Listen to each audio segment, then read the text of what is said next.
So, welcome everyone to today's ANIMA Work Package 2 webinar on airport environmental challenges from noise to emissions. And I will quickly guide you through our agenda. And during the webinar, you can address all your questions via the Q&A box, which is on your control panel. And we will have a 10 minutes break after the second session. Then at the end of the webinar, we will have a live discussion and we will take a couple of live questions from the audience. And now I'm happy to present you ANIMA Project Coordinator, Laurent Lelican. And Laurent, the floor is yours. Thank you, Elena. Thank you, and good afternoon, dear colleagues. It's my great pleasure and a great honor to open this ANIMA workshop by this short welcome address, even if I learned just a few minutes ago that I will have to leave you after this welcome address because I am requested for another meeting, and I'm sure you will be managed as it is, as well as it fits by Elena and Alexandra. And so I would like to thank the organizers, so Delia Dimitriou from Manchester University, Elena, Alexandra from Airports Region Council, for having pitched this event on environmental challenge at large. As you may know, ANIMA is not focused on environment. It is focused on noise, aviation noise, and on related annoyance. In ANIMA, questions to which we strive to reply are: what are the annoyance patterns within the noise? Who is annoyed and when? Is there some indicators that would describe non-acoustical factors? Or is there any way to compensate, to remedy, or to provide respite to impacted people? All those questions were very topical and very relevant when the project ANIMA was launched 3 years ago. And then the COVID crisis erupted. And basically, there is no more noise, there is no more traffic, there is no more annoyance, or almost no more annoyance. And the most optimistic scenarios envisage a recovery no sooner than 2022 or even 2023. So is it therefore time to make a break in our collective effort, or to wait and see? I think definitely no. On the contrary, we must take this respite as an opportunity, and an outstanding opportunity, to enforce guidelines and to set rules in order to avoid going back to the previous situation. In this very special context also, Horizon 2020, the current framework program for research and innovation of the EU, is ending, and the new one, Horizon Europe, is starting. As you know, the top priorities of Horizon Europe are, of course, the economic recovery, decarbonisation, digitalization, and health. One of the first work programs having been released is the famous Green Deal, which is fully in line with this decarbonization priority. Does it mean that research on noise and implementation of related outcomes are no more expected or relevant? Once again, the reply is definitely no. I think we must take benefit of the current situation to imagine and to enforce air traffic system and air traffic management that would alleviate both the noise burden experienced by airport neighbors and the global environmental footprint of aviation. This is not a chimeric view. And by the way, this is also a matter of health. In ANIMA, we tackled the issue of interdependencies, and our experts are now going to share with you their findings on how far we could gain on both aspects.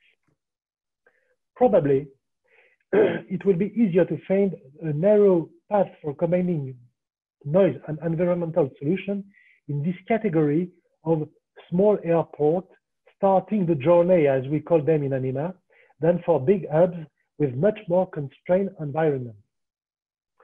That's why I'm very pleased to see that this workshop is primarily targeting such airports, starting the journey, mainly from Central and Eastern Europe. And these airports that have most often not enforced so much any definite policy on noise or on environment. There is here and now an opportunity for them to spearhead the way for better aviation and a better society. Let me please insist that we must contest the idea of a kind of curse according to which gaining on noise on the one side means losing on the environment on the other side. This kind of preconceived ideas has never been proved, nor the contrary. In the same vein, some claim that countries which took the most stringent measures to protect their population from the epidemics would be the ones with the most impacted economies. And recently released statistics show the exact contrary. Countries that protect the best their population were less impacted economically. So I think we should be optimistic and we should find a way to marry low noise aviation with low carbon aviation. Let me also express the hope that the exchanges you are going to have during this workshop and maybe after will exemplify our catalog of best practices and that they will eventually enrich the best practices portal that is being one of the main, if not the main outcome of ANIMA. I recall that this portal is dedicated to knowledge transfer. It is made with your input and it is intending to provide various categories of stakeholders, airport managers, aviation authorities, urban planners and local policymakers, as well as engaged airport neighbors with recipes and tailored solutions for the aviation noise-related program. In this respect, let me recall too that if you, as authority, are responsible for airports of Central or Eastern Europe, may find inspiration in the experience of big hubs from Western Europe, adaptation will certainly be required. In our view, there is no ultimate or pre-cooked solution. There are only compromise leading to consensus, and the crucial step to achieve such consensus is for all the parties to engage into a fair and informed dialogue. Therefore, our exchange, our dialogue here, even in the limited scope of the present workshop, are key. To conclude, I would like to say a few words on the forthcoming Horizon Europe program. This program is a big bang. It generalizes the trend that we could have already felt in H2020. The time for isolated, teeny and specialized projects is over, and it is even more over than in H2020. In this time of strong competition and of critical societal challenges, the European Commission chose to favor transversal projects and projects with high and quick socio-economic impact. Your next project will not be a follow-up of ANIMA, and even less a follow-up of specific research project on a given noise source. We will be compelled to consider the noise issue in a comprehensive stream of environmental consideration deriving from transport at large. And we will be compelled to find out comprehensive solutions that would involve partners from all the stakeholders, from citizens to industry, from companies to policymakers in various sectors. In this regard, and far beyond noise, ANIMA has been pioneering, and it provides us with a strong legacy for embarking upon this forthcoming project, and I'm sure that we will succeed. Thank you very much, and I'm keen to hear from your exchange, even if I would have to leave you very soon. Thank you again, and thank you to your organizer. Thank you very much, Laurent, for your introduction, and we will, of course, update you with all the results we will gather from this webinar. And I am happy to pass the floor to the first session, and Barbara, the floor is yours.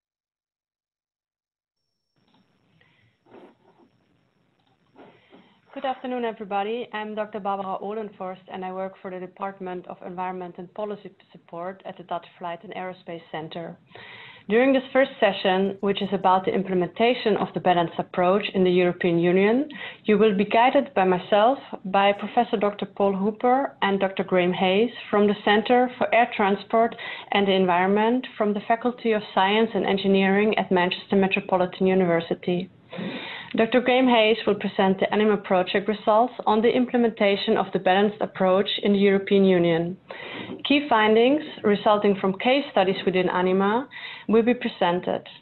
Furthermore, recommendations for airports and how communication and engagement strategies can be used for noise management actions will be given.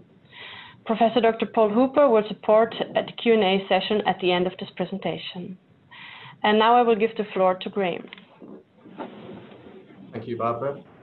Hi, everyone. So as Barbara said, my name is Dr. Graham Hayes from Manchester Metropolitan University, and I'm going to talk to you today about some of the early results from Work Package 2 in ANIMA regarding the implementation of the balanced approach. So next slide, please. So I think there were two main branches to the work that I wanted to talk about today. The first part was more of a broader regional review of legislation and practice across the European Union. And then there's information looking at specific case studies at individual airports that we looked at. In terms of the first piece of work that we did, we wanted to set out to look at how legislation regarding noise is being implemented across European member states and by individual airports. And so I've got a couple of key findings for you here. The first is that we see across the board there are some very comprehensive legislation to help airports and individual countries to develop solutions to noise management challenges. But we have found that there are some gaps in implementation, or rather gaps, it's more like inconsistencies between the levels of approaches taken to by different nations and different airports. And this is to be completely expected because we know that a large key thing behind European legislation is to have flexibility so that different nations can find their own solutions and develop their own policies to solve problems. But what we have found is that there are instances where some countries have robust regulation, which really helps to drive airports to produce noise actions that can help improve the noise environment, and some are maybe somewhere a bit behind that.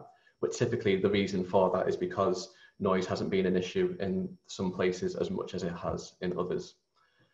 The other key thing I wanted to touch on was the fact that we have found, just as that background for policy exists, countries do require their own solutions to managing noise. So this is in terms of legislation, in terms of what individual airports can do.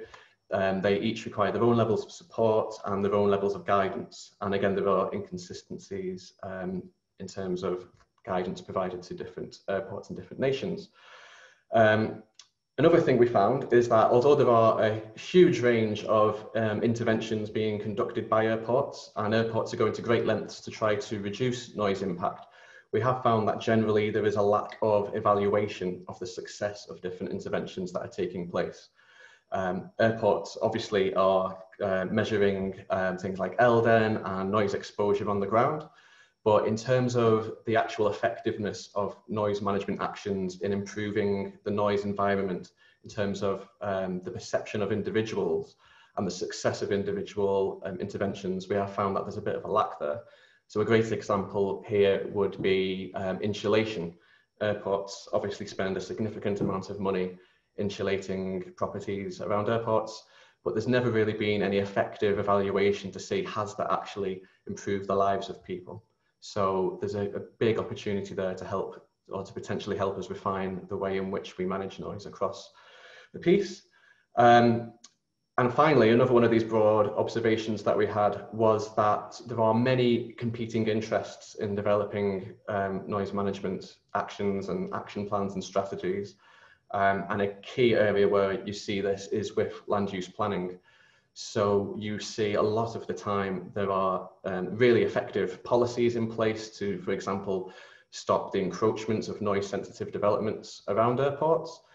But fundamentally, businesses want to be near airports. That means there's jobs near airports. People want to be there. Local authorities want the areas to develop. So there's competing interests here. So you often see that encroachment happens regardless of policy. So this just really highlights the fact that noise management is really complicated with a lot of different stakeholders involved. Next slide, please. So that was the sort of a overarching review across the European Union. What we wanted to do in a following stage of the work was to look at individual airports as case studies, to work with those airports to understand what they've previously done in terms of developing and implementing noise management actions. So the goal here was to understand what are the motivations for airports acting on certain issues, how did they come to ultimately decide on what to do, how did they implement things, was trialing used, modelling, monitoring, etc. How effective were different interventions, and how did airports monitor or measure the effectiveness of things that they've done. And we really wanted to understand the role of communication and engagement, because in previous phases of ANIMA, in another work package, it was highlighted that communication and engagement can play a really important role in managing noise and managing noise impact as a direct intervention. So we wanted to understand the extent to which interventions have actually been successful in measurable outcomes for communities. Next slide, please. So this is just a little summary just to show the airports that we used as case studies. So you can see it covers airports from across the European Union and into the Ukraine. And we also included a community-based organization in Paris as well, because we wanted to get a full suite of perspectives from all across Europe. So hopefully you can appreciate here that we did try to, with the resources that we had, cover as many airports as possible. Next slide, please. So what did we find from this work? Well, it was really interesting, actually. We got to work with some very interesting airports doing some really novel and interesting things. And you see that there's great ambition and drive in the industry to try to make a difference. But also there's a lot of challenges. Anecdotally, I can say that I feel like a lot of airports are often seeking to find some sort of silver bullet intervention that can dramatically enhance the noise environment around the airport. But unfortunately, we find that this is actually really difficult, if not unlikely or impossible to exist. Fundamentally, every airport is completely different, and the types of noise challenges that they face are completely unique, and the characteristics of every airport are completely unique. So they need, or airports do need, bespoke solutions to very unique challenges. So we do not think there is a universal solution to managing noise, but we have nonetheless identified what we would define as best practice as being a robust yet flexible process that can help airports to understand what effective practice is for their own circumstances. We've also identified that there is indeed a really important role for communication and engagement, which I'll touch on in some later slides. We've found that it could be really beneficial when you think about the importance of non-acoustic factors, as well as measuring noise through traditional noise metrics. It could be really beneficial in understanding and working with communities to understand people's acceptability of noise, their perceived acceptability, the impact on how people react to noise based on their attitudes towards the noise source, and all these other aspects of non-acoustic factors, all of which we believe can be influenced through communication and engagement. And again, to ratify what we found in the earlier phase of ANIMA, of the work, we found that land use planning really holds a lot of potential for fast growing airports. So airports that don't necessarily have huge noise issues at the moment, but that may do in the future because they're growing so quickly. Land use planning can be a really valuable tool to help try to stop noise becoming a problem down the line. Next slide, please. And I just wanted to try to illustrate that to you here with this diagram. This is from a field called human-centric design, which talks about how products and services are developed for beneficiaries. And in that field, they talk about three things which determine the success of something that is provided. And ultimately what they say is that for a service to be successful, it has to firstly be viable. So it has to be technologically viable, legislatively viable. So for example, you could have a curved approach that might be possible through technology on the aircraft, but the pilots in the area might not be trained to fly that flight path. So that would not be a viable solution for a particular noise problem. You also have feasibility. Things have to be economically feasible. Ultimately, an airport is not going to advocate something if it's not economically feasible, and nor would the local authorities, I'm sure. You also have the desirability of different actions, and I think this is perhaps an area where the industry can do better. Because if you think of noise management interventions as a service that is fundamentally designed to enhance the quality of life who live near airports, anything that airports do has to be desirable to the communities who are influenced by those actions. So if an airport can demonstrate that a new flight path might dramatically reduce noise exposure on the ground, but people have not been consulted on that or taken on a journey regarding that intervention, they may not actually understand its benefit, and so they may not accept it as a viable outcome. So it just sort of highlights that it's really important to engage with people throughout the whole process. And the key thing to note from this is that all of these individual factors are really determined by local factors. So every airport needs to work out what its own individual aspects of these three elements are to determine what makes a successful intervention for them. Next slide, please. So whilst we've seen that we do not think there is a silver bullet universal intervention that can help all airports in any situation, we do see best practice as comprising fundamentally of two things. The first is the process that airports go through in terms of understanding what is the most effective solution likely to be to solve a given challenge. And this slide is just to illustratively show what that sort of process could look like. An airport will first become aware of an opportunity, either through a technology perhaps that has become available, or perhaps it's a new noise challenge because the community has been complaining, but they will be aware of a need to change.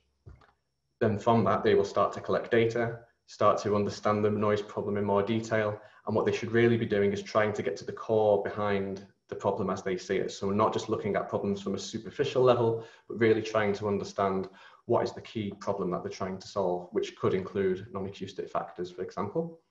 They then have to design the intervention that they want to make, implement it, and then evaluate that over time. And there might be trialing involved here and all the types of things that airports tend to do.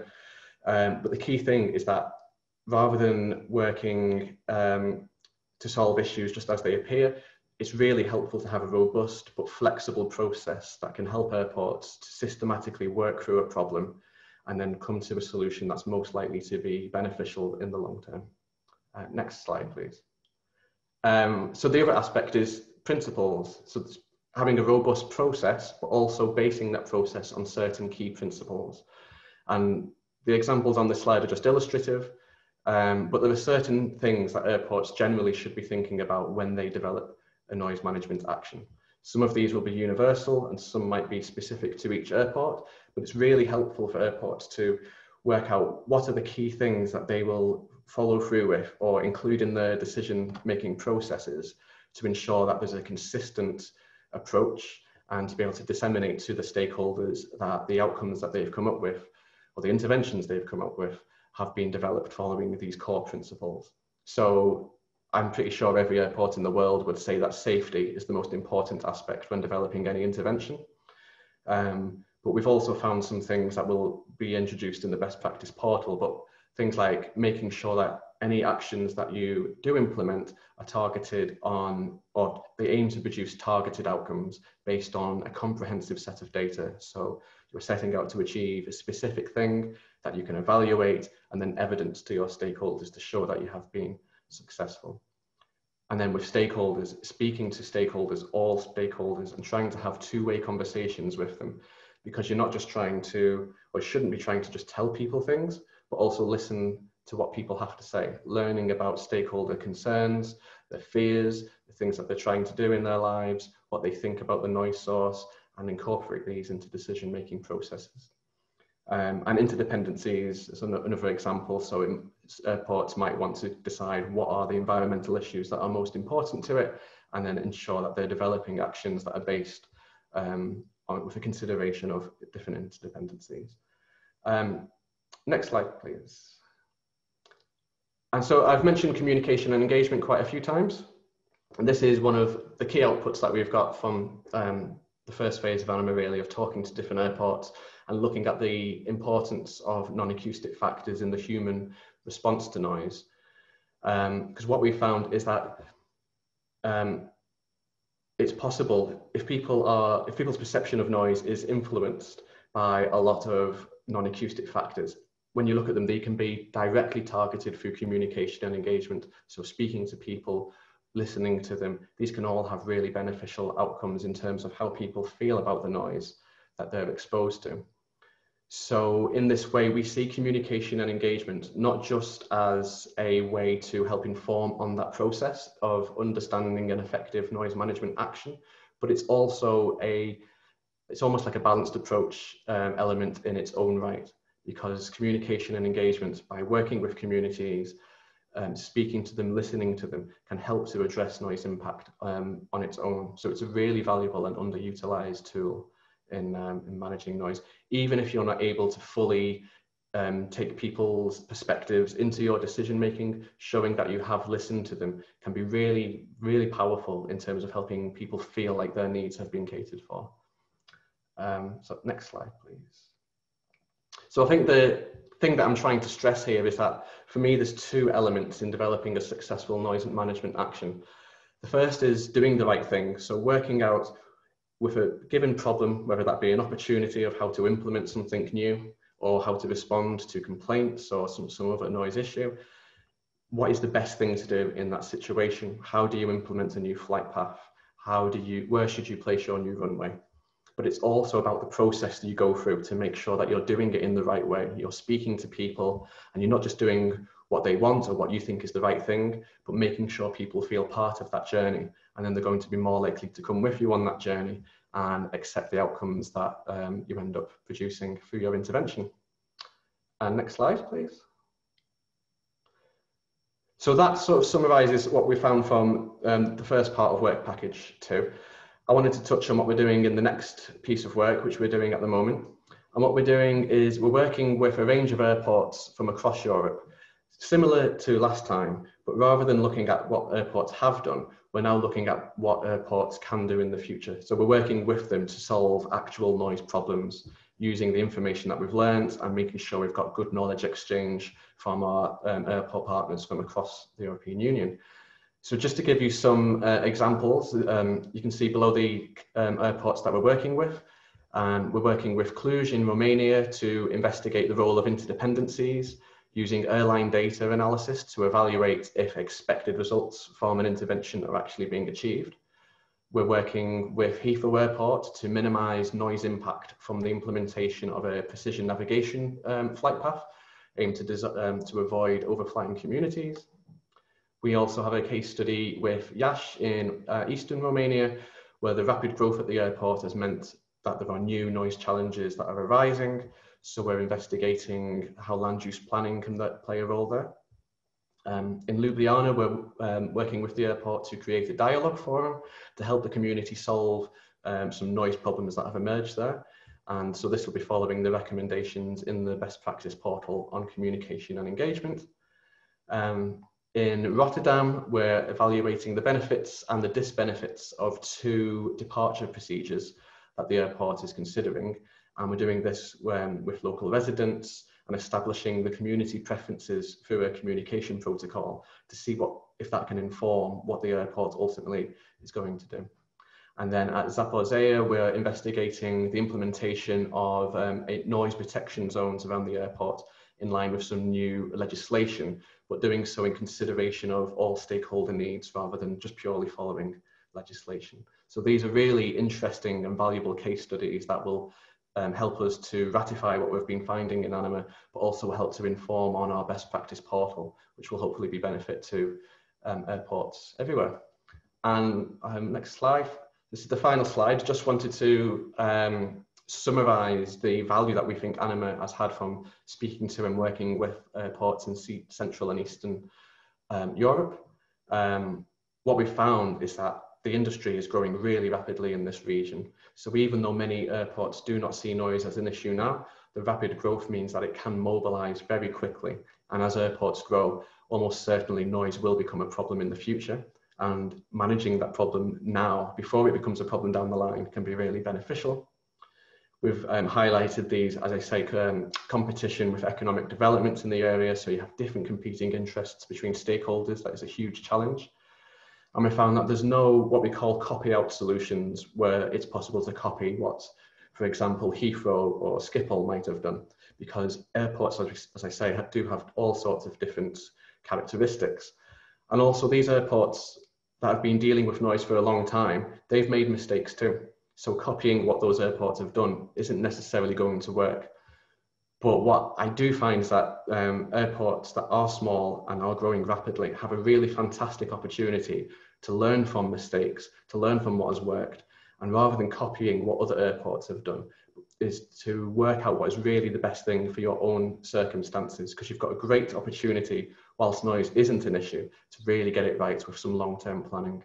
And we hope that the working with airports like Heathrow and Schiphol and disseminating information from them into our best practice portal will be really beneficial, and that will be presented by Anna in our next session, in session 2.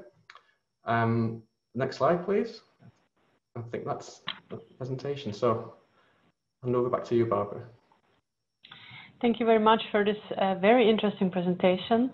We have 2 questions from the public. The first one is, how can community engagement help to reach consensus on desired outcomes if different communities disagree? Yeah, well, this can be really difficult because you can have 2 communities who want different things. Most communities will say that they want, for example, a flight path to be kept away from where they live. I think the key thing here is to speak to those communities, teach them about noise. So let them know why flight paths have to be where they are, show them the data, enhance their comprehension of the whole issue, and then they can start to make more informed decisions and have more informed perspectives.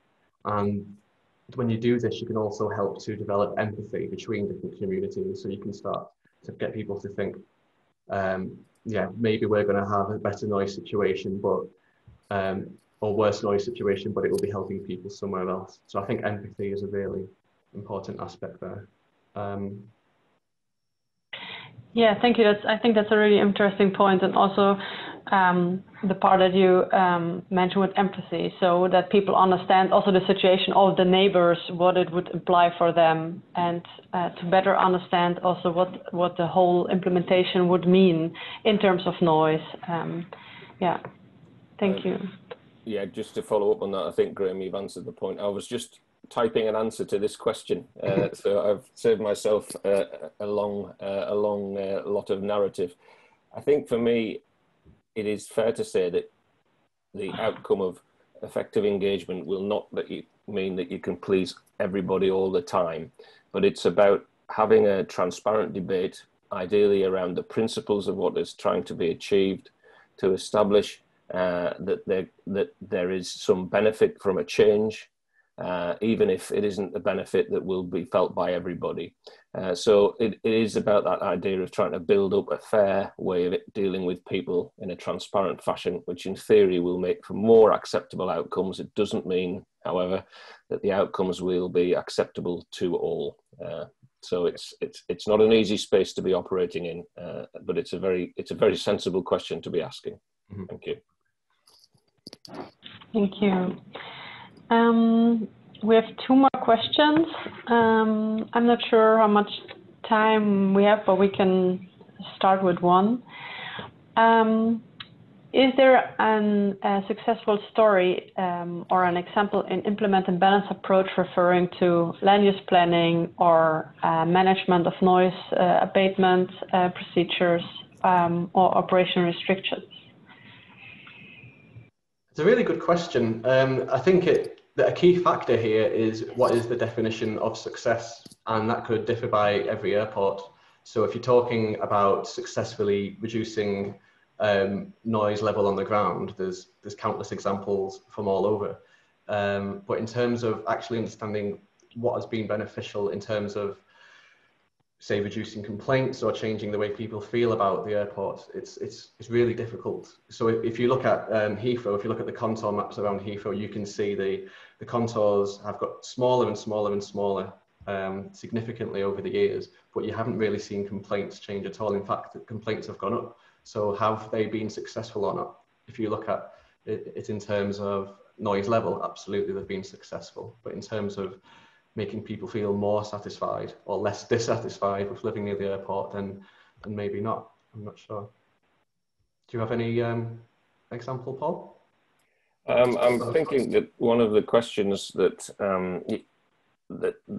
it made me think about was how you deal with the concentration of flight paths as a result of new performance-based navigation, and this is something we're currently wrestling with as part of our final work package 2 task. And the issue there is very much around understanding the context in which that concentration is occurring, and it may well be that different management options are optimal for different contexts. So it goes really back to the point where we would argue to emphasize the importance of understanding the context and the challenges that are being faced at a particular location, and then the appropriateness or otherwise of particular interventions. So it's that matching up of context specific challenges with solutions.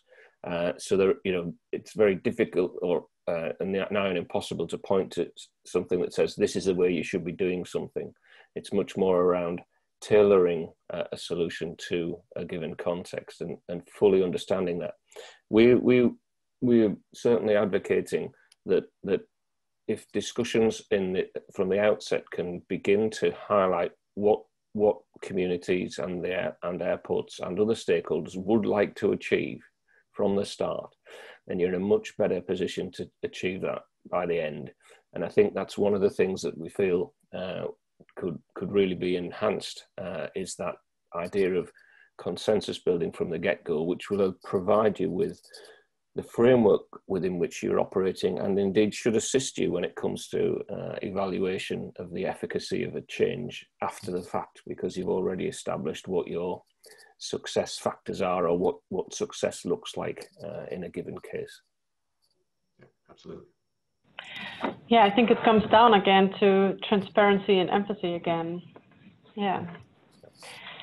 Okay, we have one last question that we can answer live, and that is, can you explain why there are gaps in the implementation of the European Union directives if they are comprehensive? Yeah, well, it's sort of, in a way, designed like that because, I mean, if you look at the Environmental Noise Directive, it states that airports of a certain size have to develop noise action plans, but it doesn't really go, and make contour maps, but it doesn't really go any further than that. So you can see different countries different airports can develop their own solution. So you get some airports that have significant noise problems and they'll develop something that might be much more in-depth than an airport that has only just started to have to deal with noise. So for me, it's all about just different responses to the different types of problems that airports have.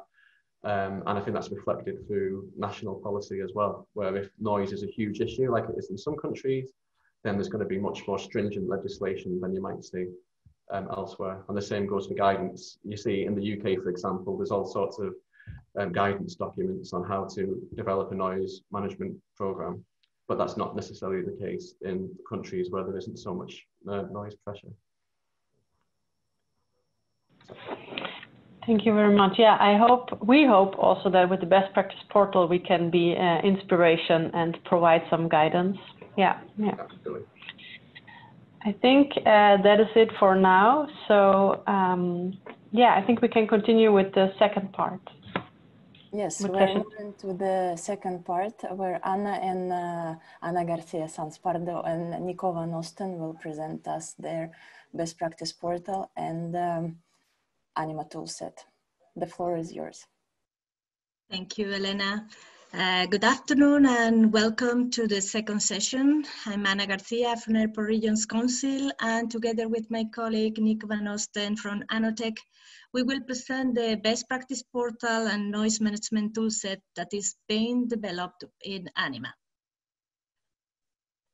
According to ANIMA findings so far, I will explain the most relevant topics developed in the portal, and my colleague Nico will deliver the second part of the presentation describing the different versions of the toolset and its utilities associated to manage the noise around the airports.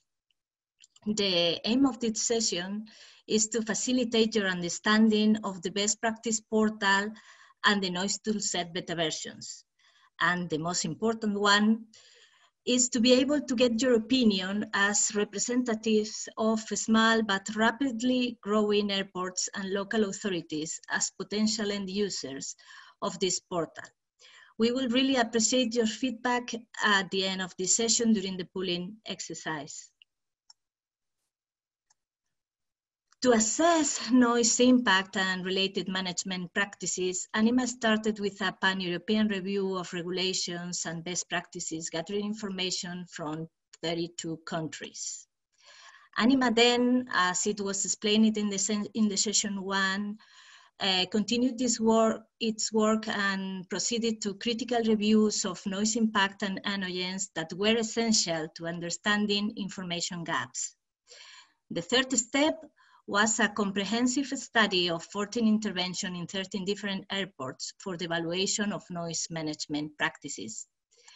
After all, ANIMA findings have been collected and consolidated into a best practice portal that has counted with continuous feedback and validation through roundtables with airports and end users, acoustic expert and expert committees like IBAEC, the Impact and Balance Approach Expert Committee.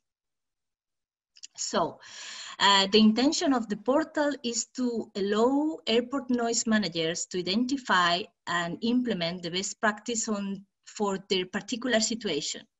As Graham mentioned before, experience tells us that there are no universal solutions. However, more effective outcomes can be achieved if noise-affected communities are involved in the problem identification and solution development. Next, please. Through the years of the project, and mainly during the evaluation of interventions for managing airport noise, ANIMA has noticed that there are still many knowledge gaps among relevant stakeholders in some situations. Being unclear about which are the actual relevant stakeholders for managing airport noise, or how to quantify a measure in both acoustical and non-acoustical terms, or even which is the appropriate legislative framework for managing the intervention. So the first topic developed in the portal was understanding airport noise and its underlying concepts. All aircraft noise management interventions are intended to reduce noise impacts, annoyance, sleep disturbances, long-term health effects. However, their initial purpose is different. ANIMA has classified and presents the studied intervention following these criteria.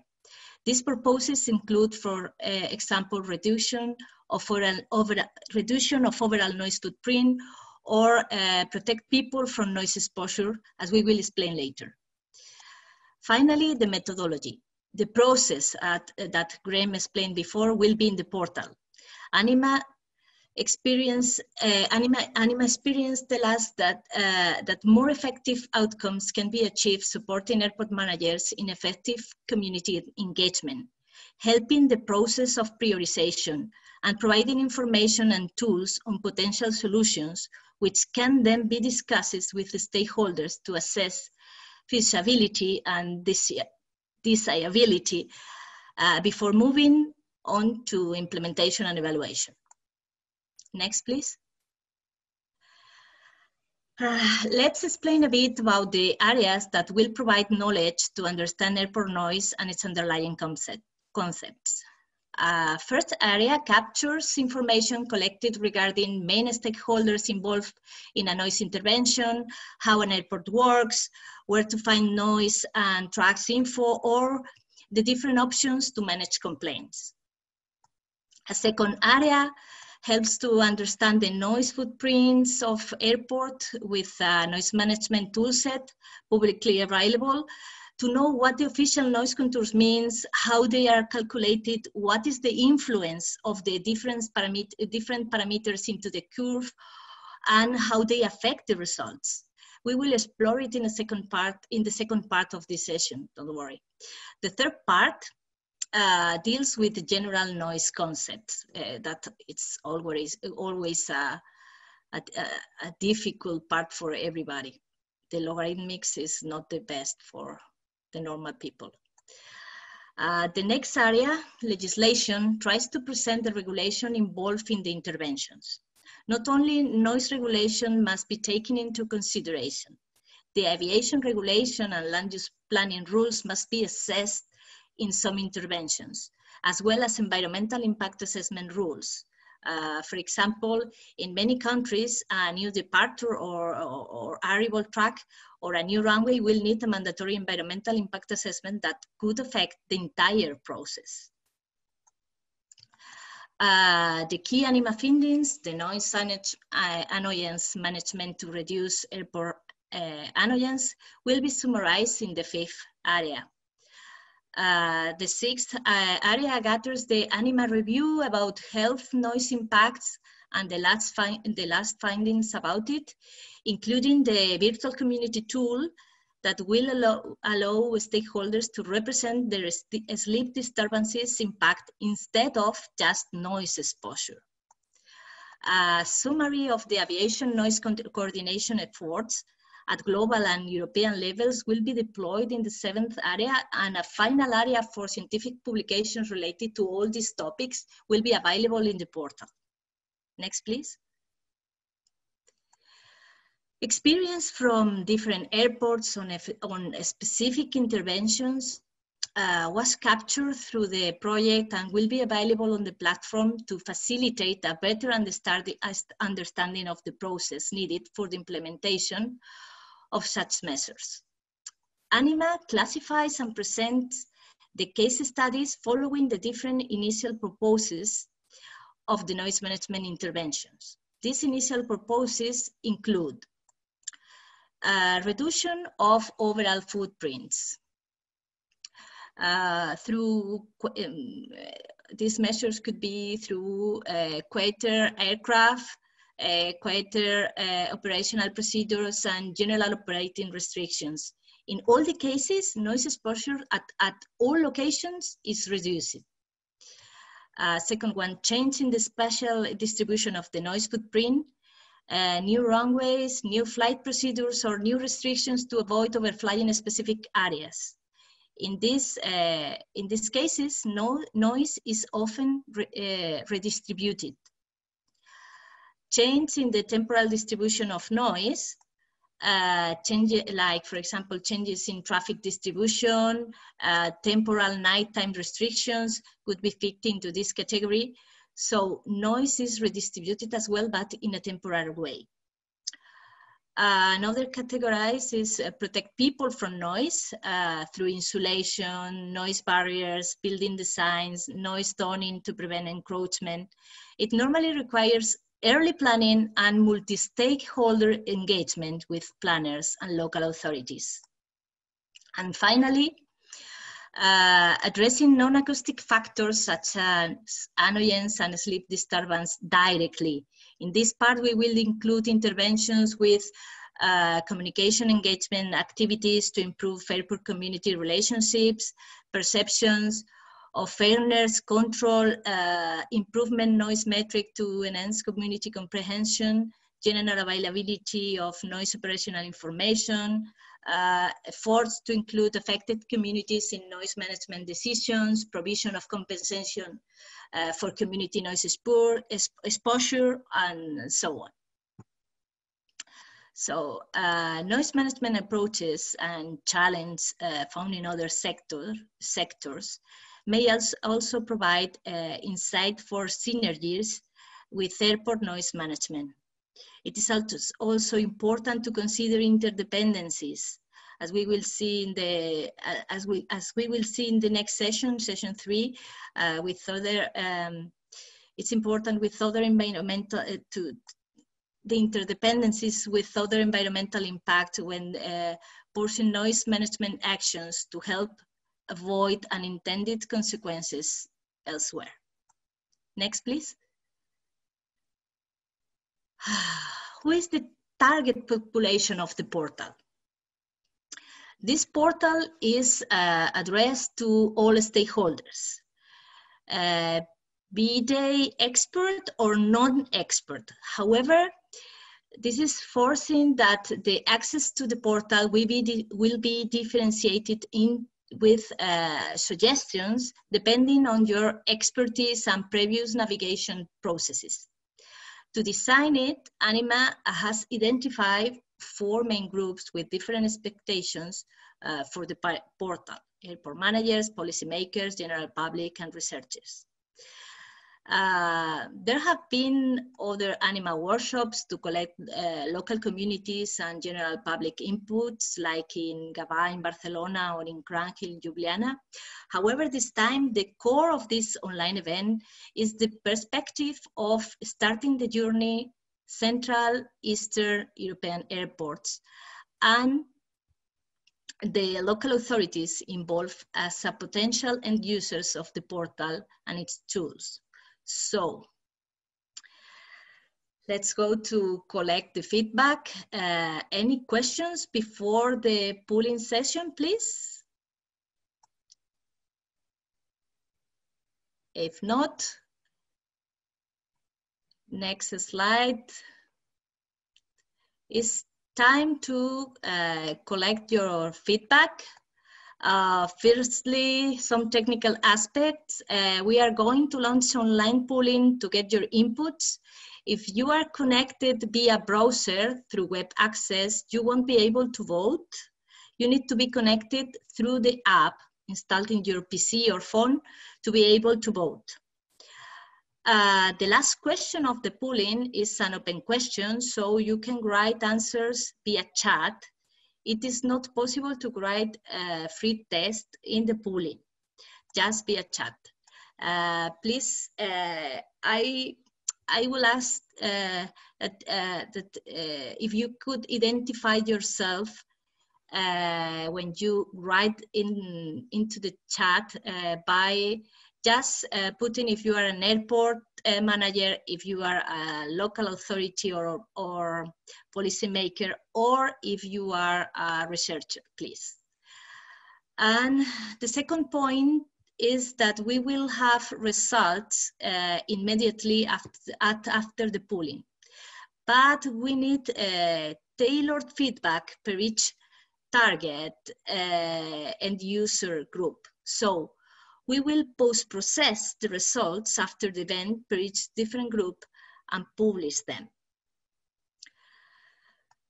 One last thing, please, if you cannot vote and answer the question now due to the aforementioned technical issues, please keep in mind that you will be able to do it anytime after the event through a link to the survey that you will receive after the webinar. In this case, you will be able to write free text in the last question directly in the same link. So let's go and launch the polling. Everybody should be watching the polling in their screen.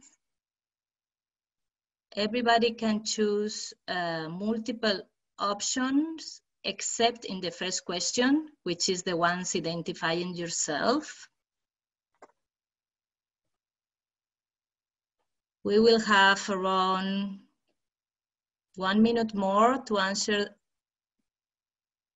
the 4 questions.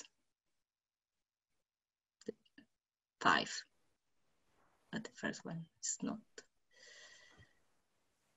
We will see how fast people can read and understand the questions, because they might be a bit complicated.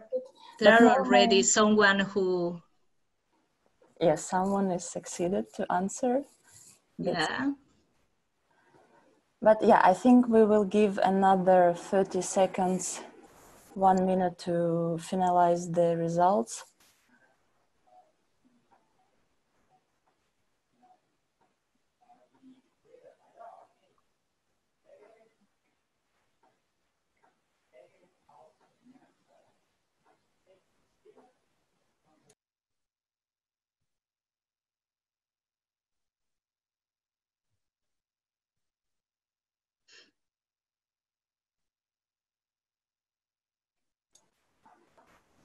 So yeah, 30 seconds has passed, and I see people still voting. So yes, yeah, maybe another. Right now, most of the people is finalizing. Yeah. Final 10 seconds. Okay.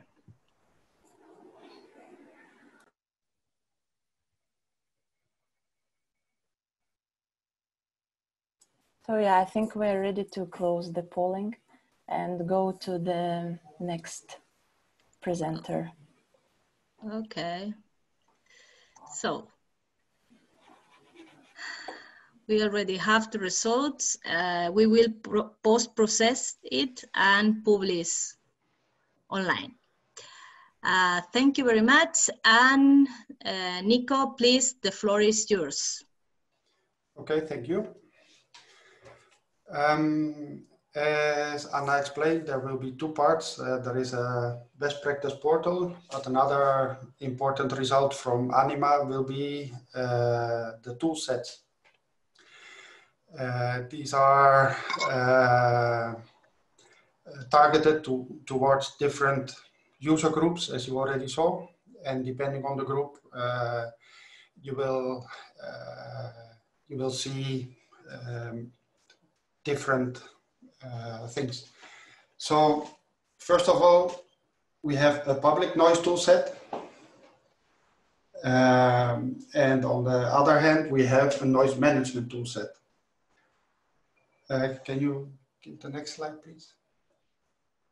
So the public toolset is mainly targeted towards illustration of the concept that are explained in the best practice portal.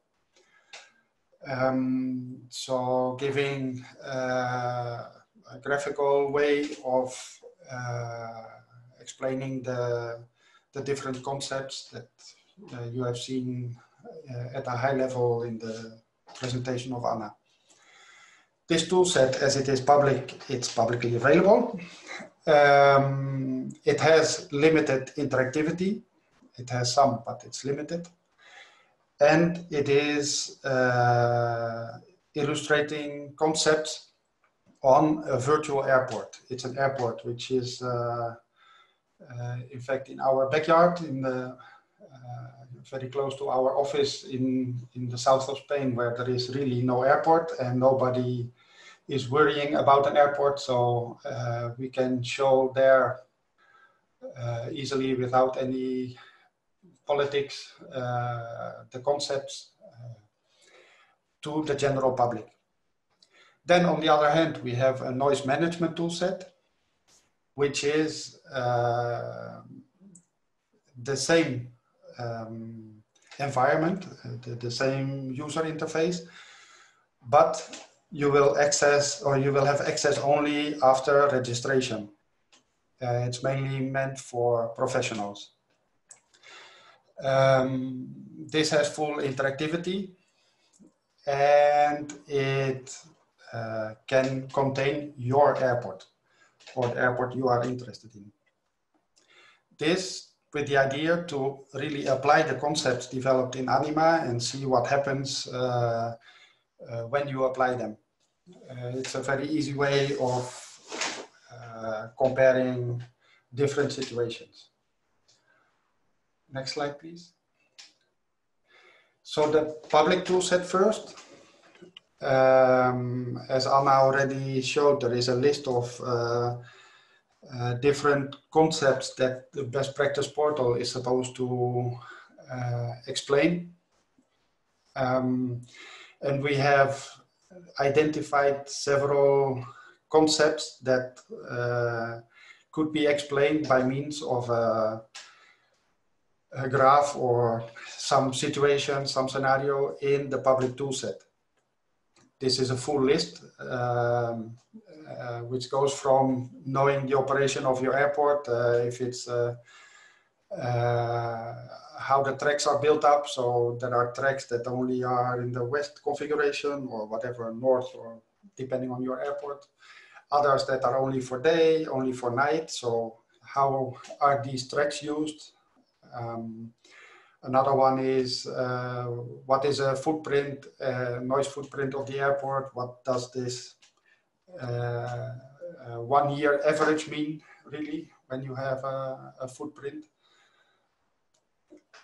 For instance, another one is to see what happens if an airport is operated in east direction or in west direction. What does that to the noise? And so on. So you can play with different types of tracks. What happens if I split one existing track, or I split the traffic that I have in one track, I split it into two. What happens with the noise contour?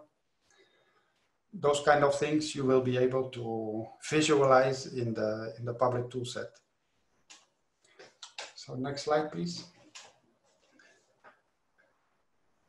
So for instance, we have a day with a full configuration to the east or to the west. So the Best Practice Portal will explain why an airport has those kind of configurations, because of the wind or because of an agreement with the communities around or whatever. And this explanation will then be further illustrated with the public toolset.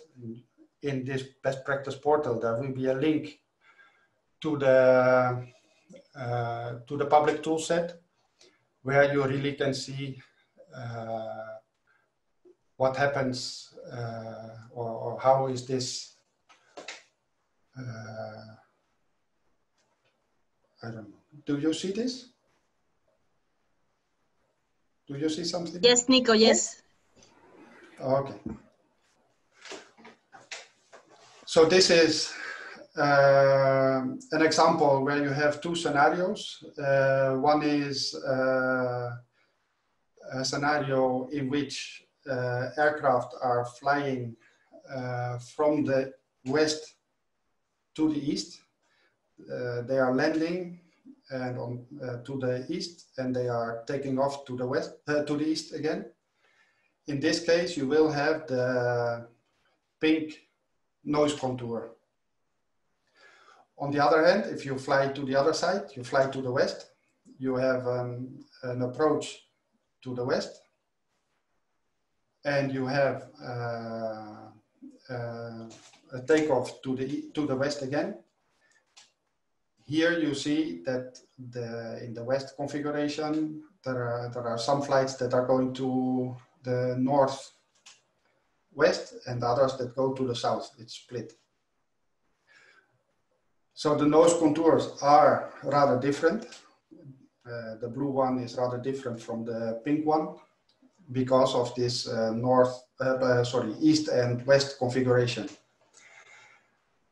In the pink configuration, which is flights to the east, sorry, you see that the noise contour is overflying or at least touching upon a city with a lot of inhabitants, 60,000 inhabitants, and it's affected by this. On the other hand, when you fly to the west, you see the blue noise contour, which is almost not affecting this village. So those kind of things you can understand easily by seeing this this contour here. It's later in the noise management toolset, you will see more things that you can do with this. Here is the interactivity is limited, as I said. You can see some things. You can see the name of the tracks. You can see what is the noise contour, the villages. Here we have our office. Those kind of things you can see here. This is mainly meant to be illustrative. This is still, I have to say, a prototype. It's still in development, under development, the whole tool. So there will be things that instead of blue, they will be yellow, or whatever you think should be more useful. That's exactly why we want to have feedback now and also later on. This is just an example of a scenario, or of two scenarios, one to the east and one to the west. We can illustrate also another one. Elena, please. For instance, what happens if we change some traffic from one track to another? So in that case,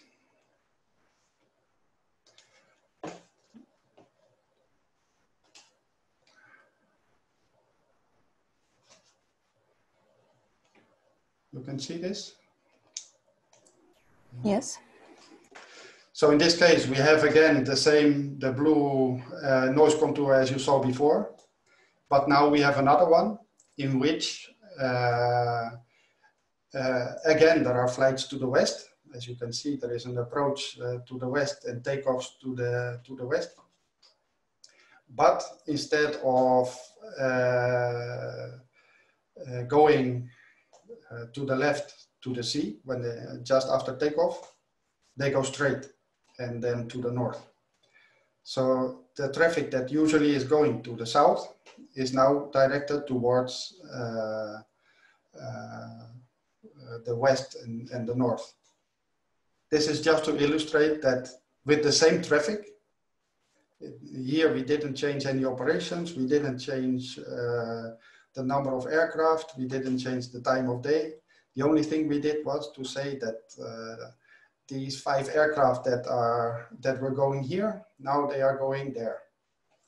And that has an influence on the noise contour, of course.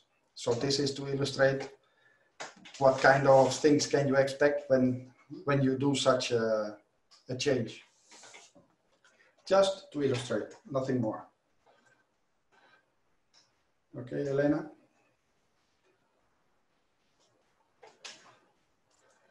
Next, please.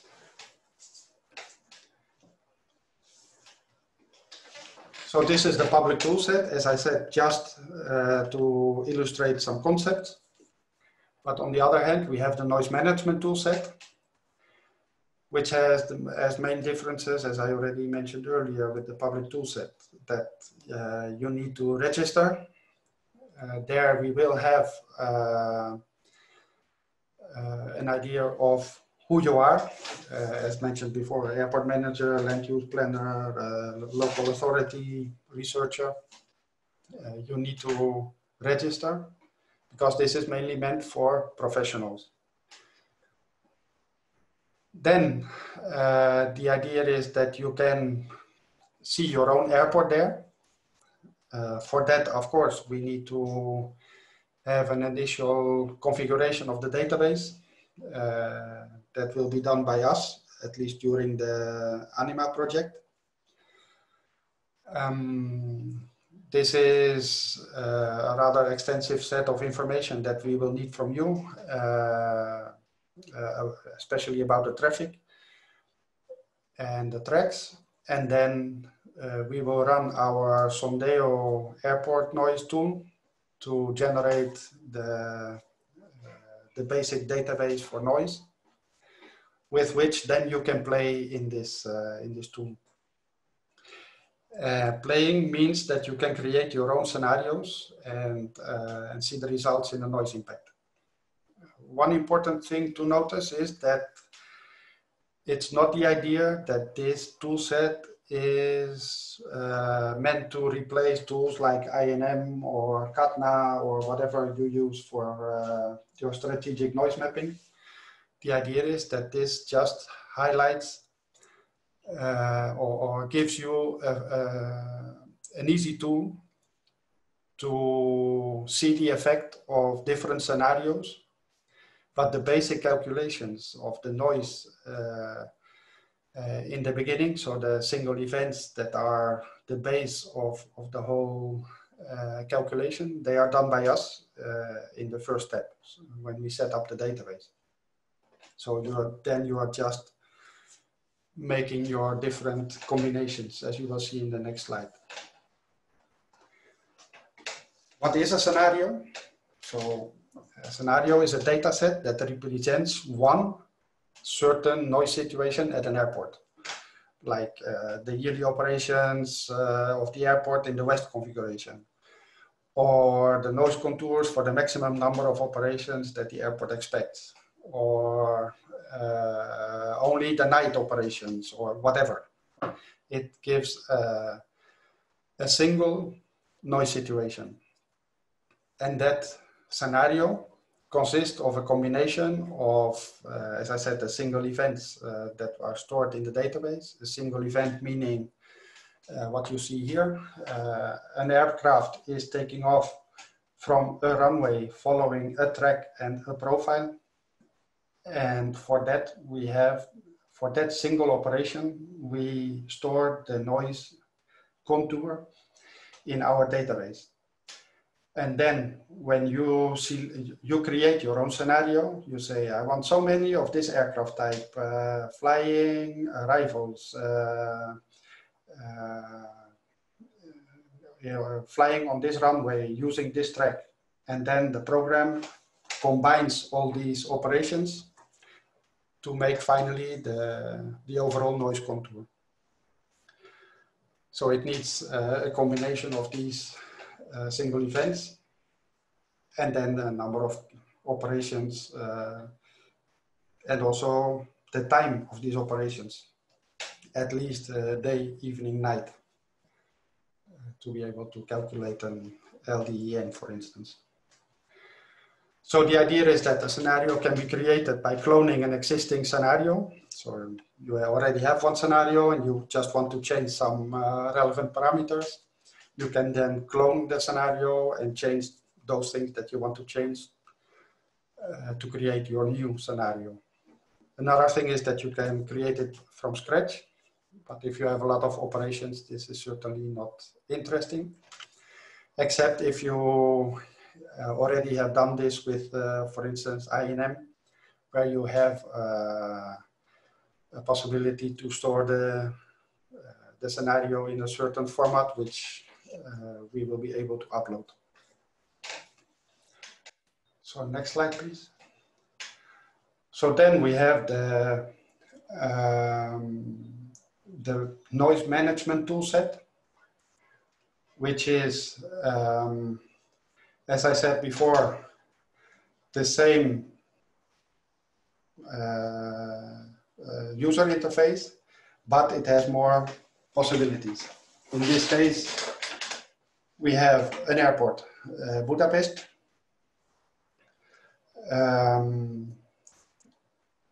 We can have many airports there, but that depends on which user you are and which access rights you would have.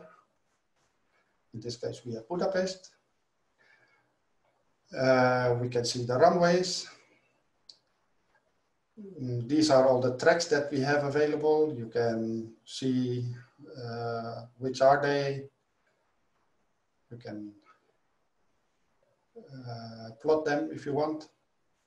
In this case, we leave it for the moment. And we have the single events, which are the basis of all the calculations. So, for instance, this is the single event for a 737-800 at the arrival or runway 13L left, following a standard profile. This is coming from our calculations when we set up this whole database. This is done with our Sondeo tool. Offline, we do that. And then, let's take out this single event again.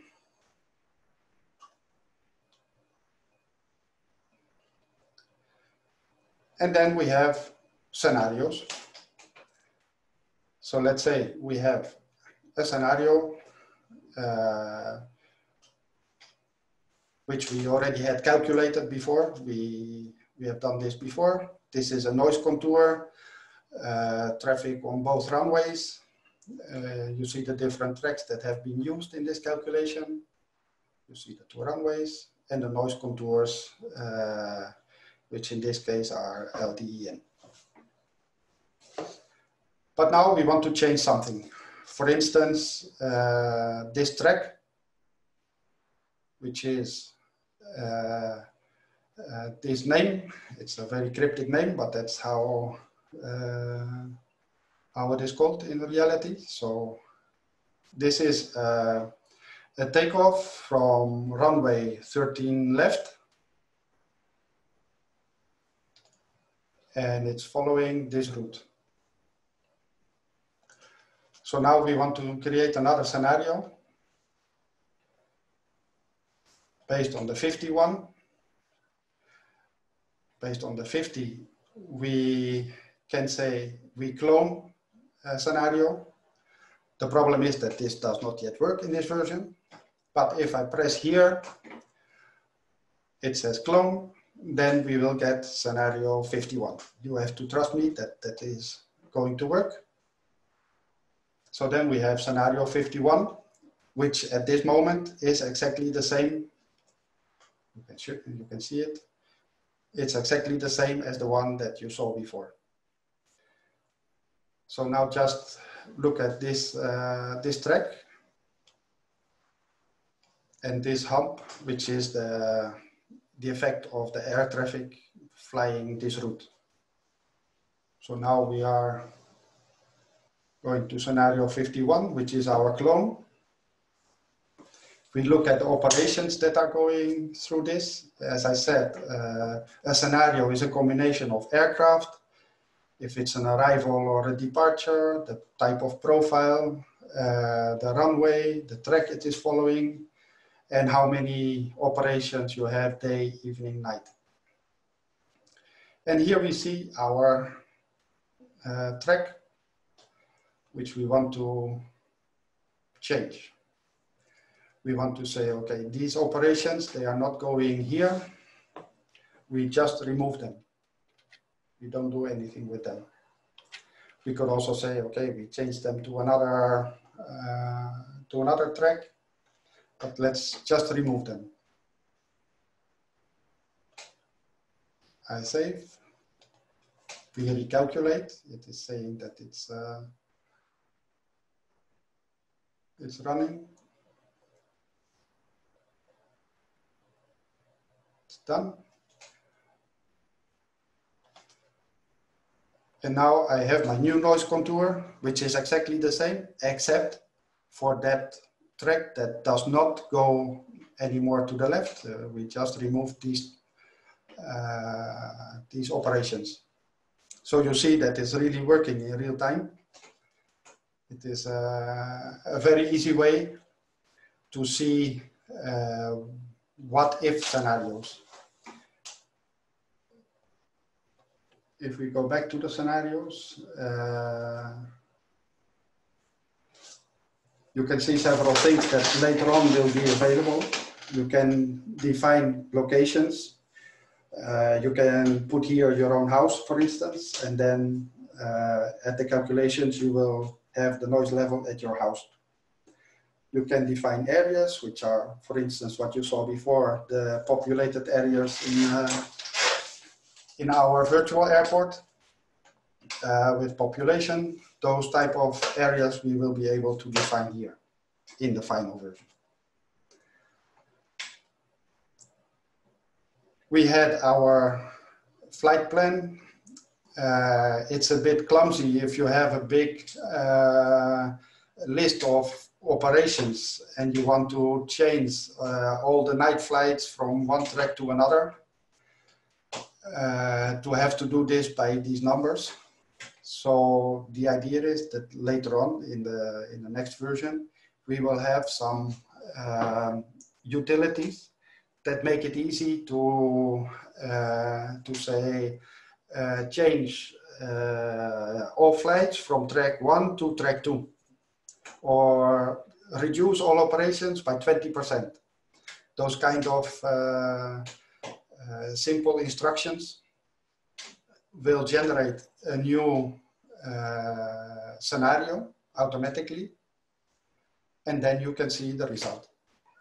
This makes it very simple, as I said, to calculate what-if scenarios. On the other hand, at the moment, we only have here LDN contours. Sorry, Nico, go Yeah. fast, please. Okay. We have LDN contours, but here you could also see L-night contours. And once the virtual community tool is available, here we could also see sleep disturbance,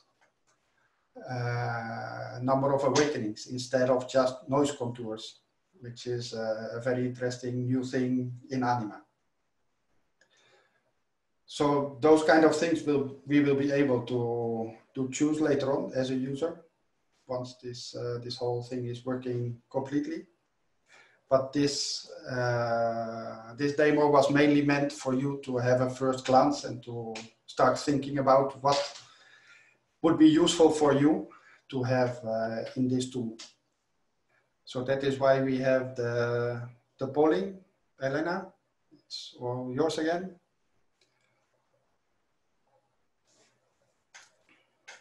So let's go to launch a new polling, this time regarding the noise toolset.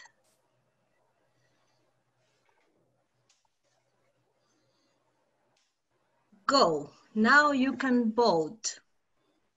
Remember, identify yourself first of all.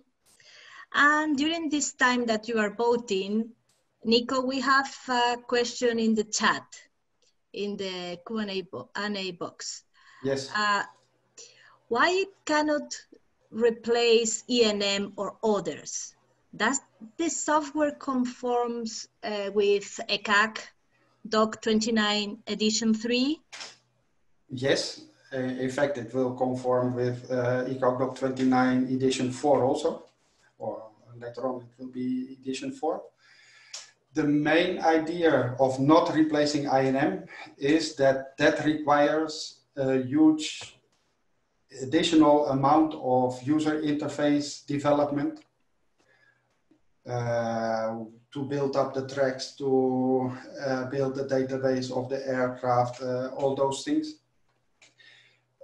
which is, in our opinion, of less added value in this case, because we only have the budget that we have, and instead of spending that on a nice sexy user interface, we prefer to have nice sexy functionalities. Since we cannot do both, we prefer and easily understandable for public and easy understandable, exactly. So yeah, that is why. Thank you so much. We don't have further questions, so let's see how is the polling going. I think most of the people already answered it. Thank you so much for all your feedback. Let's go to close the polling, and we will give you the opportunity to answer more in the survey that you can fill in after the webinar. Thank you for everything, and Elena will finish with, we already finished with this session. Thank you. Yes, we're moving to the next part, and it's our 10 minutes break. So I and all the panelists will wait for you here in 10 minutes. Thank you.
So hello everyone. I think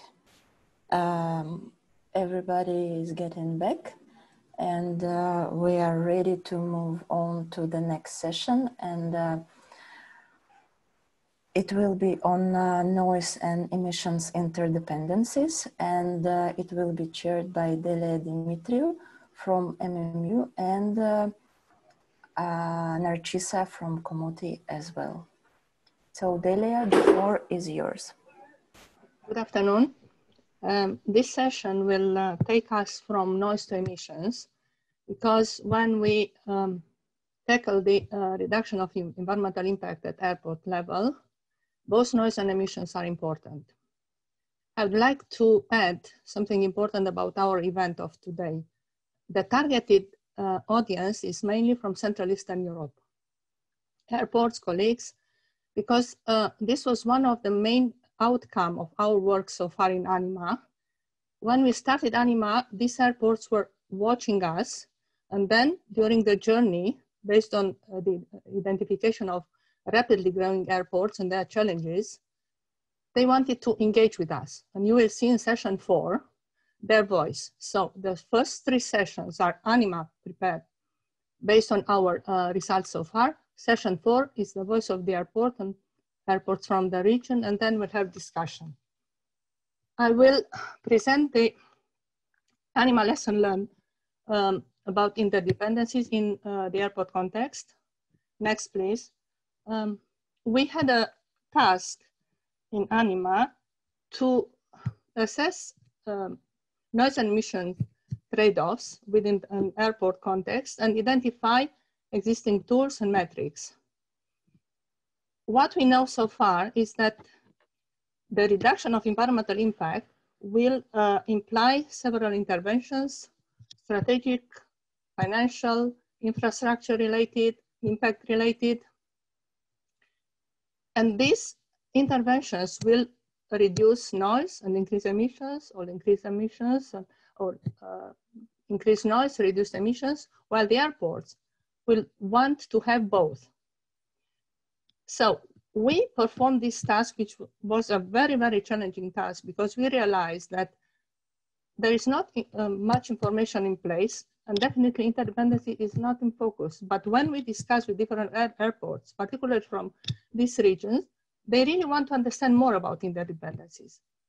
So this study involved, as part of our task in ANIMA, moved on to a case study at Catania Airport and another case study, which will be presented by my colleague Narcisa from Komoti at Cluj International Airport. Next slide, please. The methodology implied 3 approaches. One was based on an airport survey that led further from the previous task on assessing the implementation of balanced approach at European airports, a task that involved 13 airports. And we realized that only 5 airports were mentioning interdependencies, but no one was assessing the benefits of this intervention. Then we had another approach to this methodology regarding an academic study to assess the policy brief and where the gaps are and what has to be done.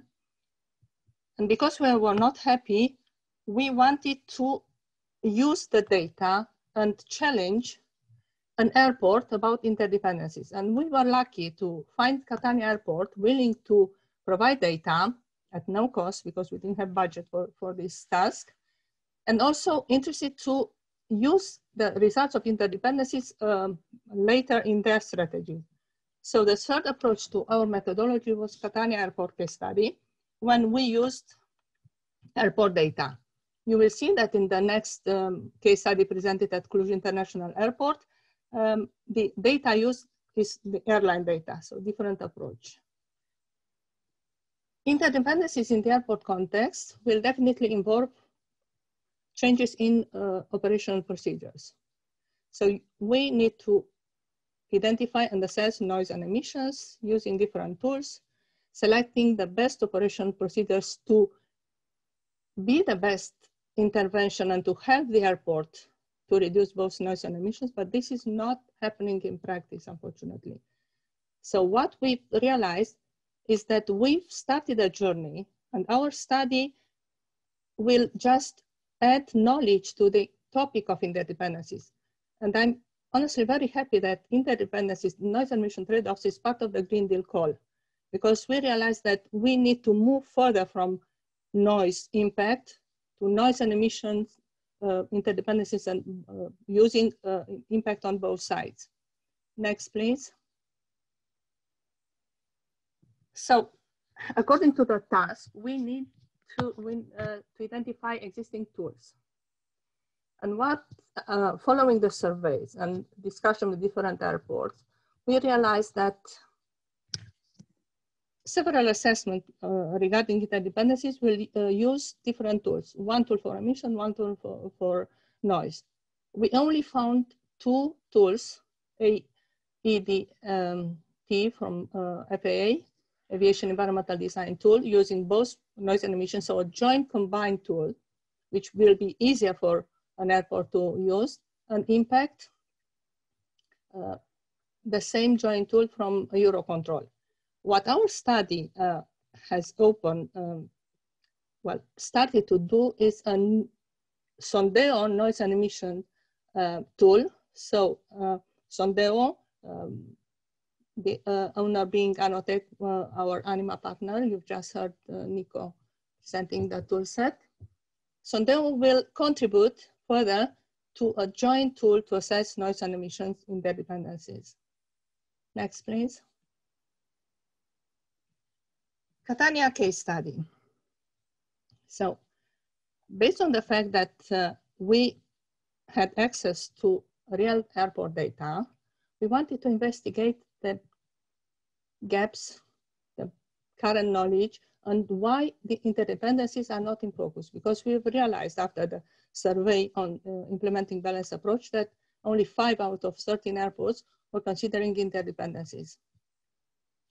So we had two studies here, one performed by Anotech to develop a methodology and using, in fact, day-to-day variations in noise and emissions between a single pair, city pair airports. We are considering Catania and Rome at that time.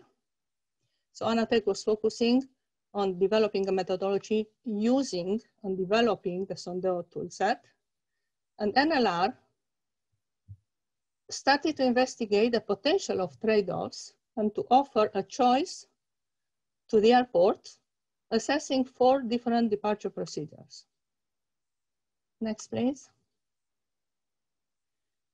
Here I present briefly the results from Anotech and then from NLR, because we don't have time. And for those interested in our results, we are very happy to provide more information. But now, because of the time and particularly because of the session 4, I don't want to lose, to waste much time here. So the results on from Anotech are presenting here.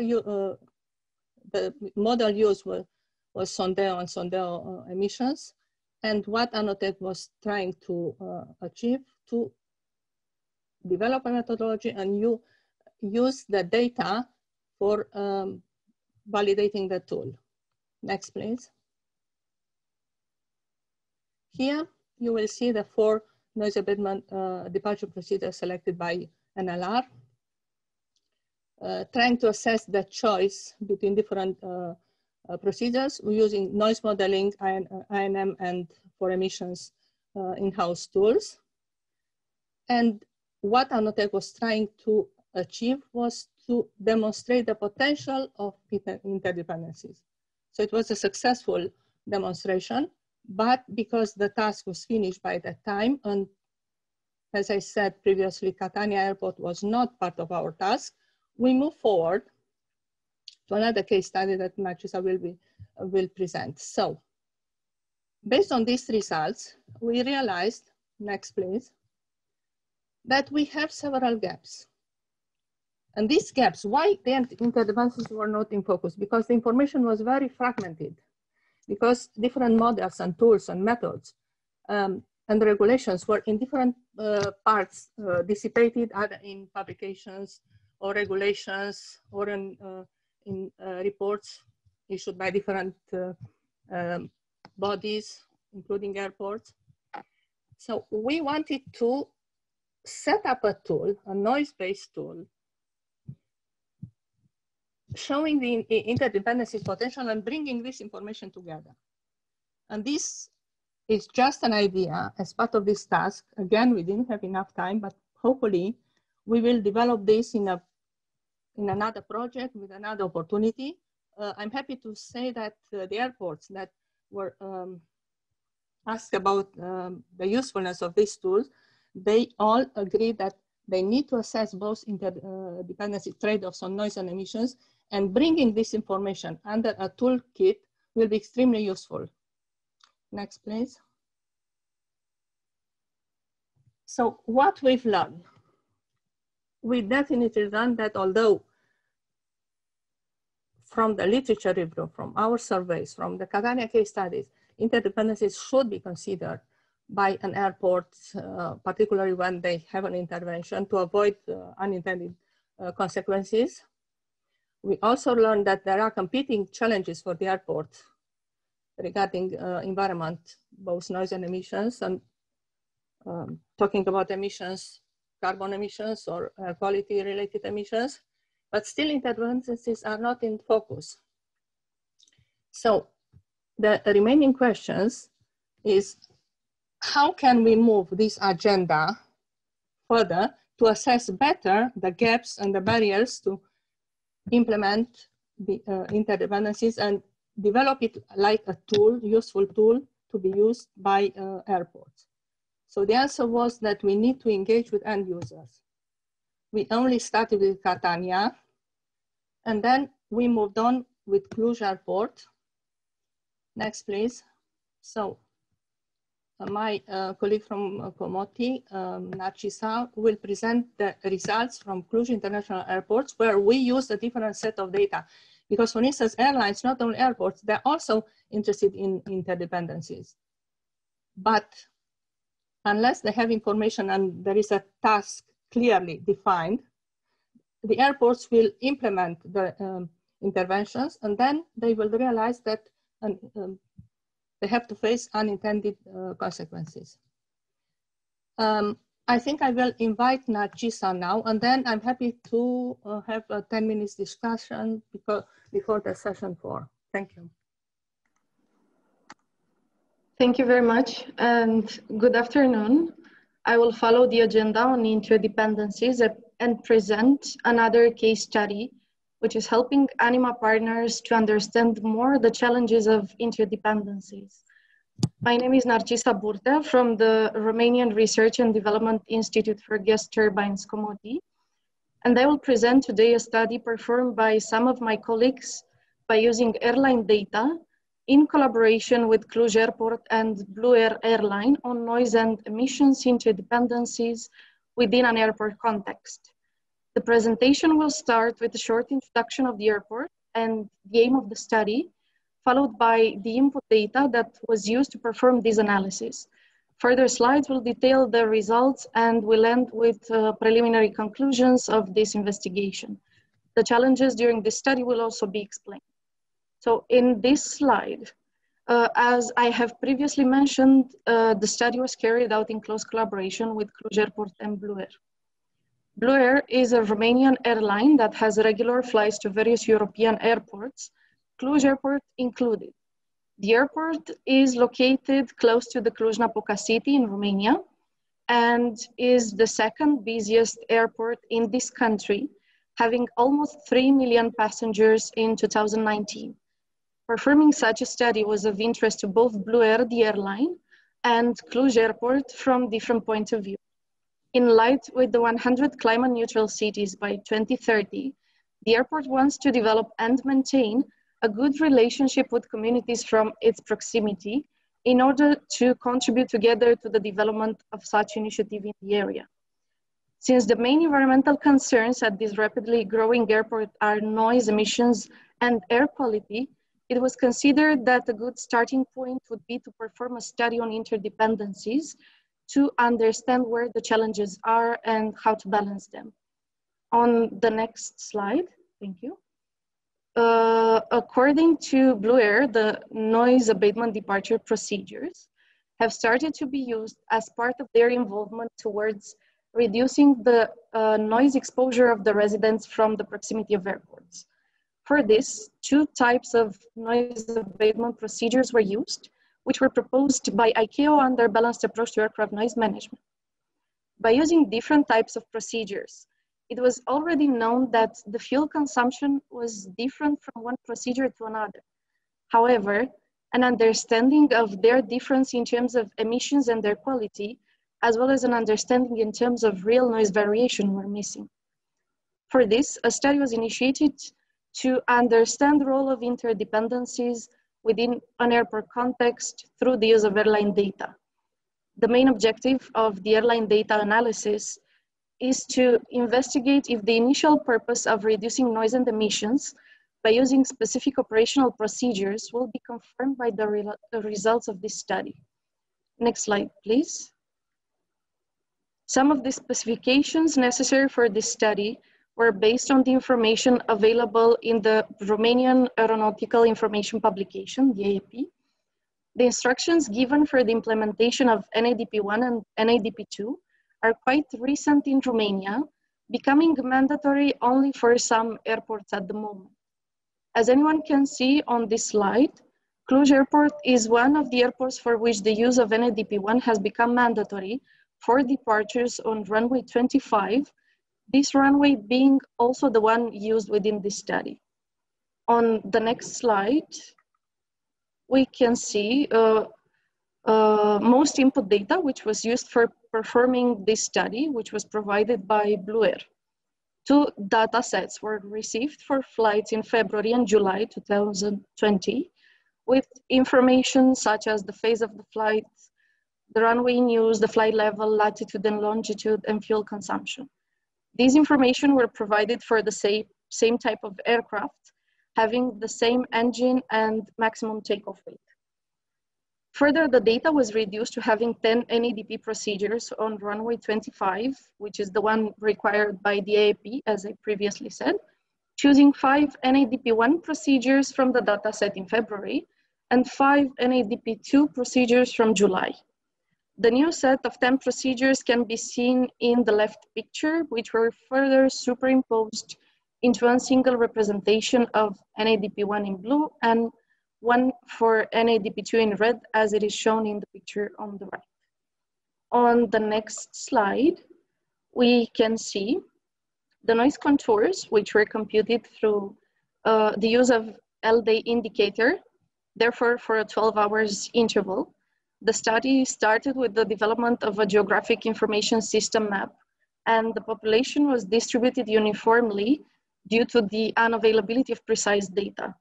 The two maps show the noise contours for the use of 5 NADP1 procedures in an interval of 12 hours, this being the picture from the top, and for the use of 5 NADP2 procedures in 12 hours on the bottom.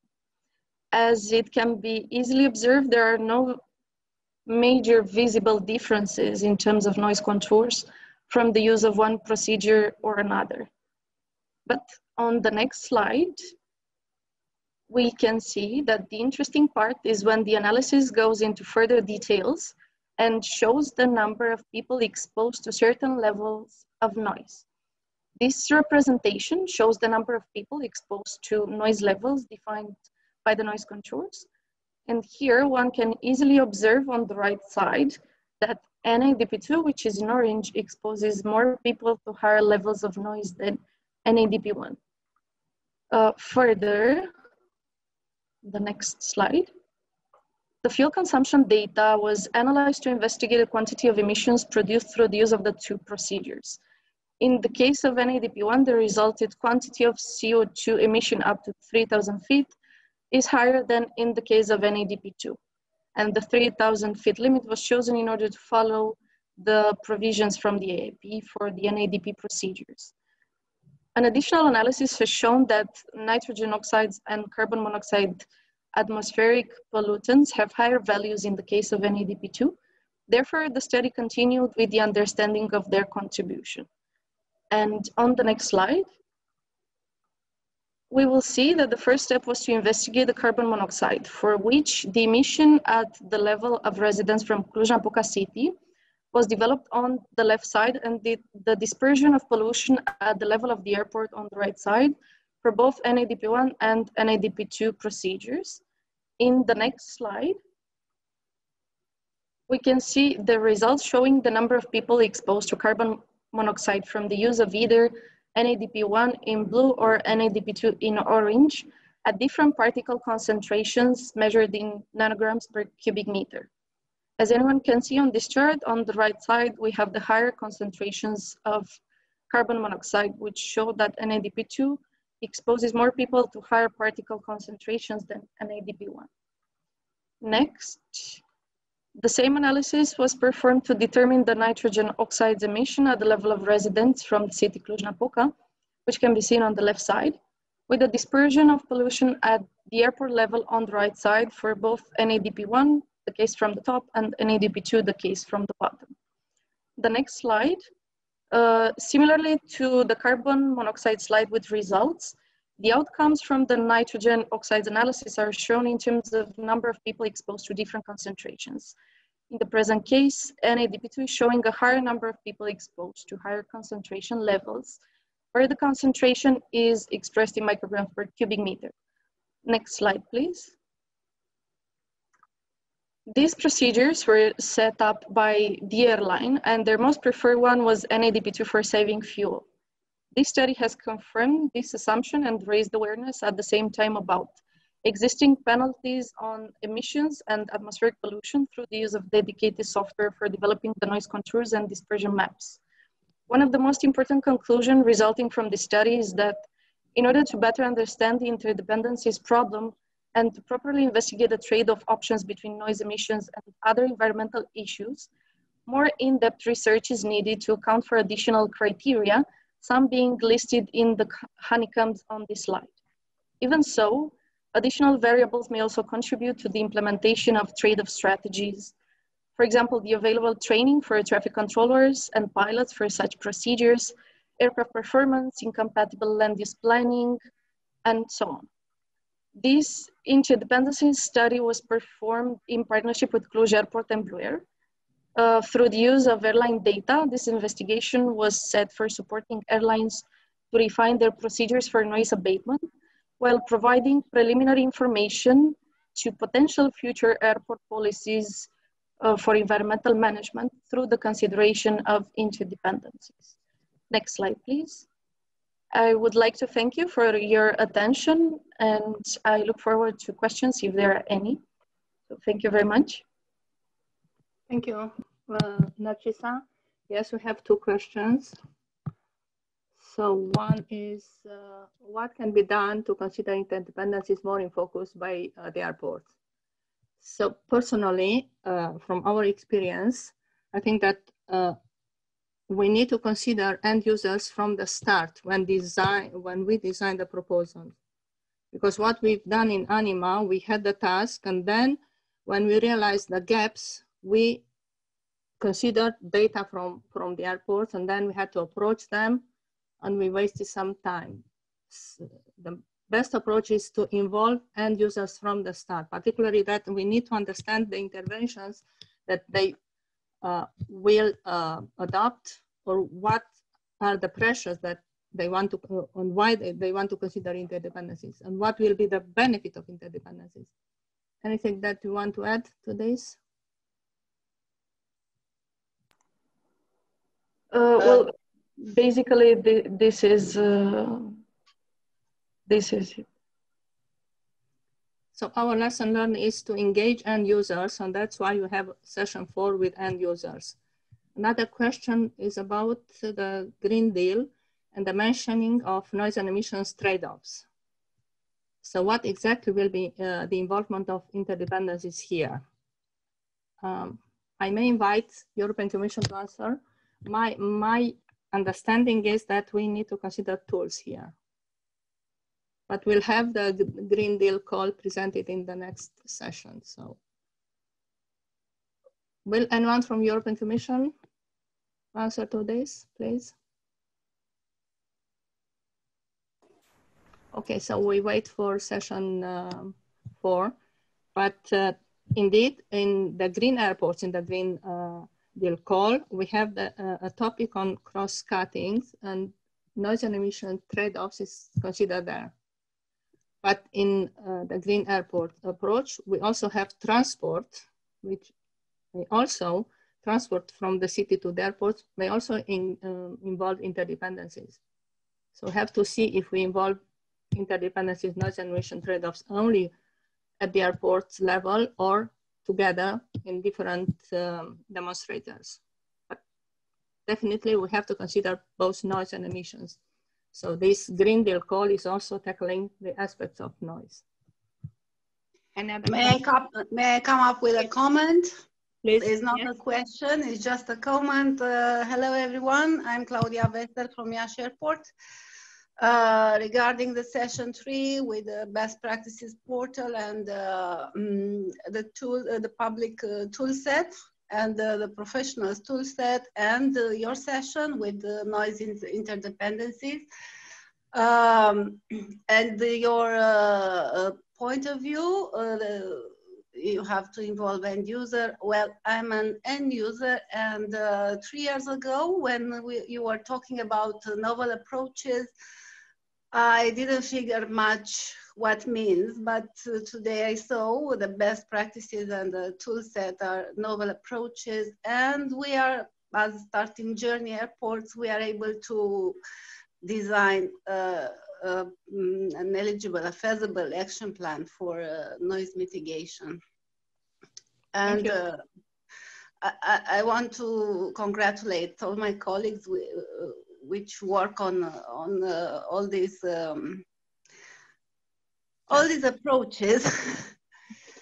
Well, yes. We're happy to hear the airport feedback because, I don't know if you've mentioned, but Iași Airport is one of our airport partners. So ANIMA has also airport partners. We have 6 airports engaging in our yes, work. but you all the members came with know-how. I came with the needs. So yes, I think some of my needs will be fulfilled after with this project, because I seen today how it really looks, and looks, wow, useful.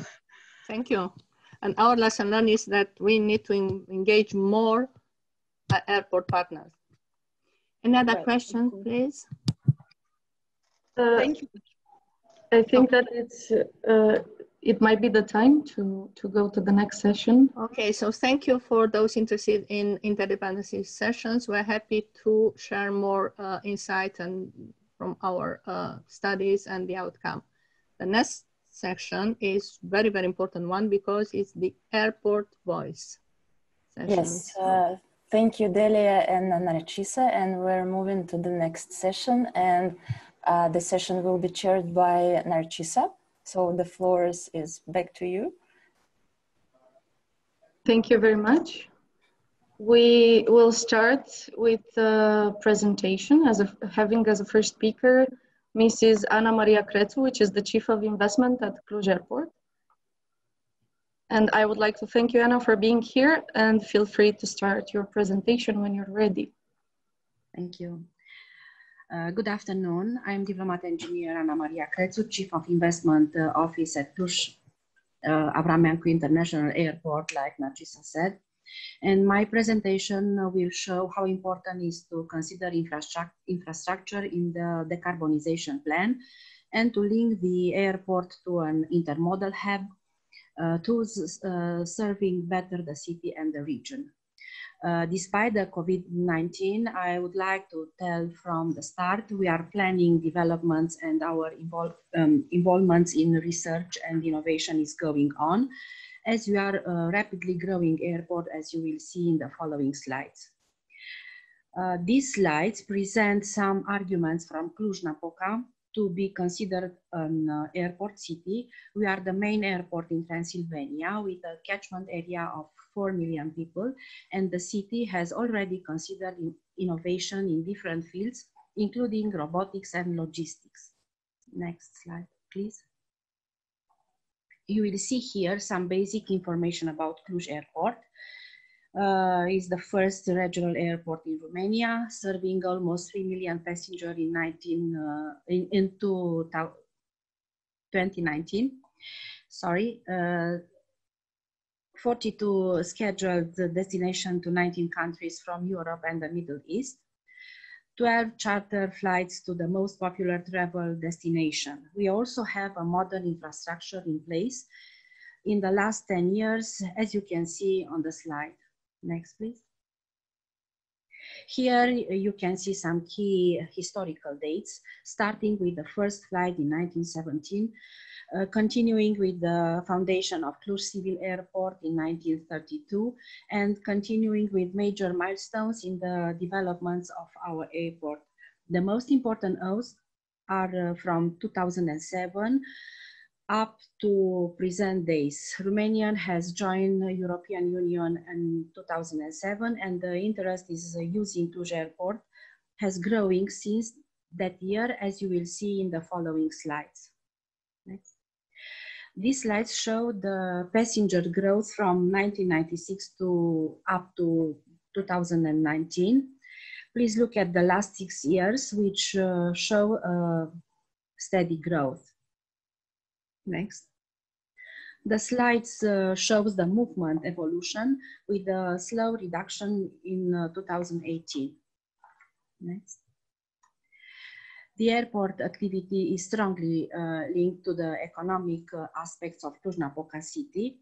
This slide illustrates these aspects, showing the increased number of investors and the job creation since the airport has developed. Right?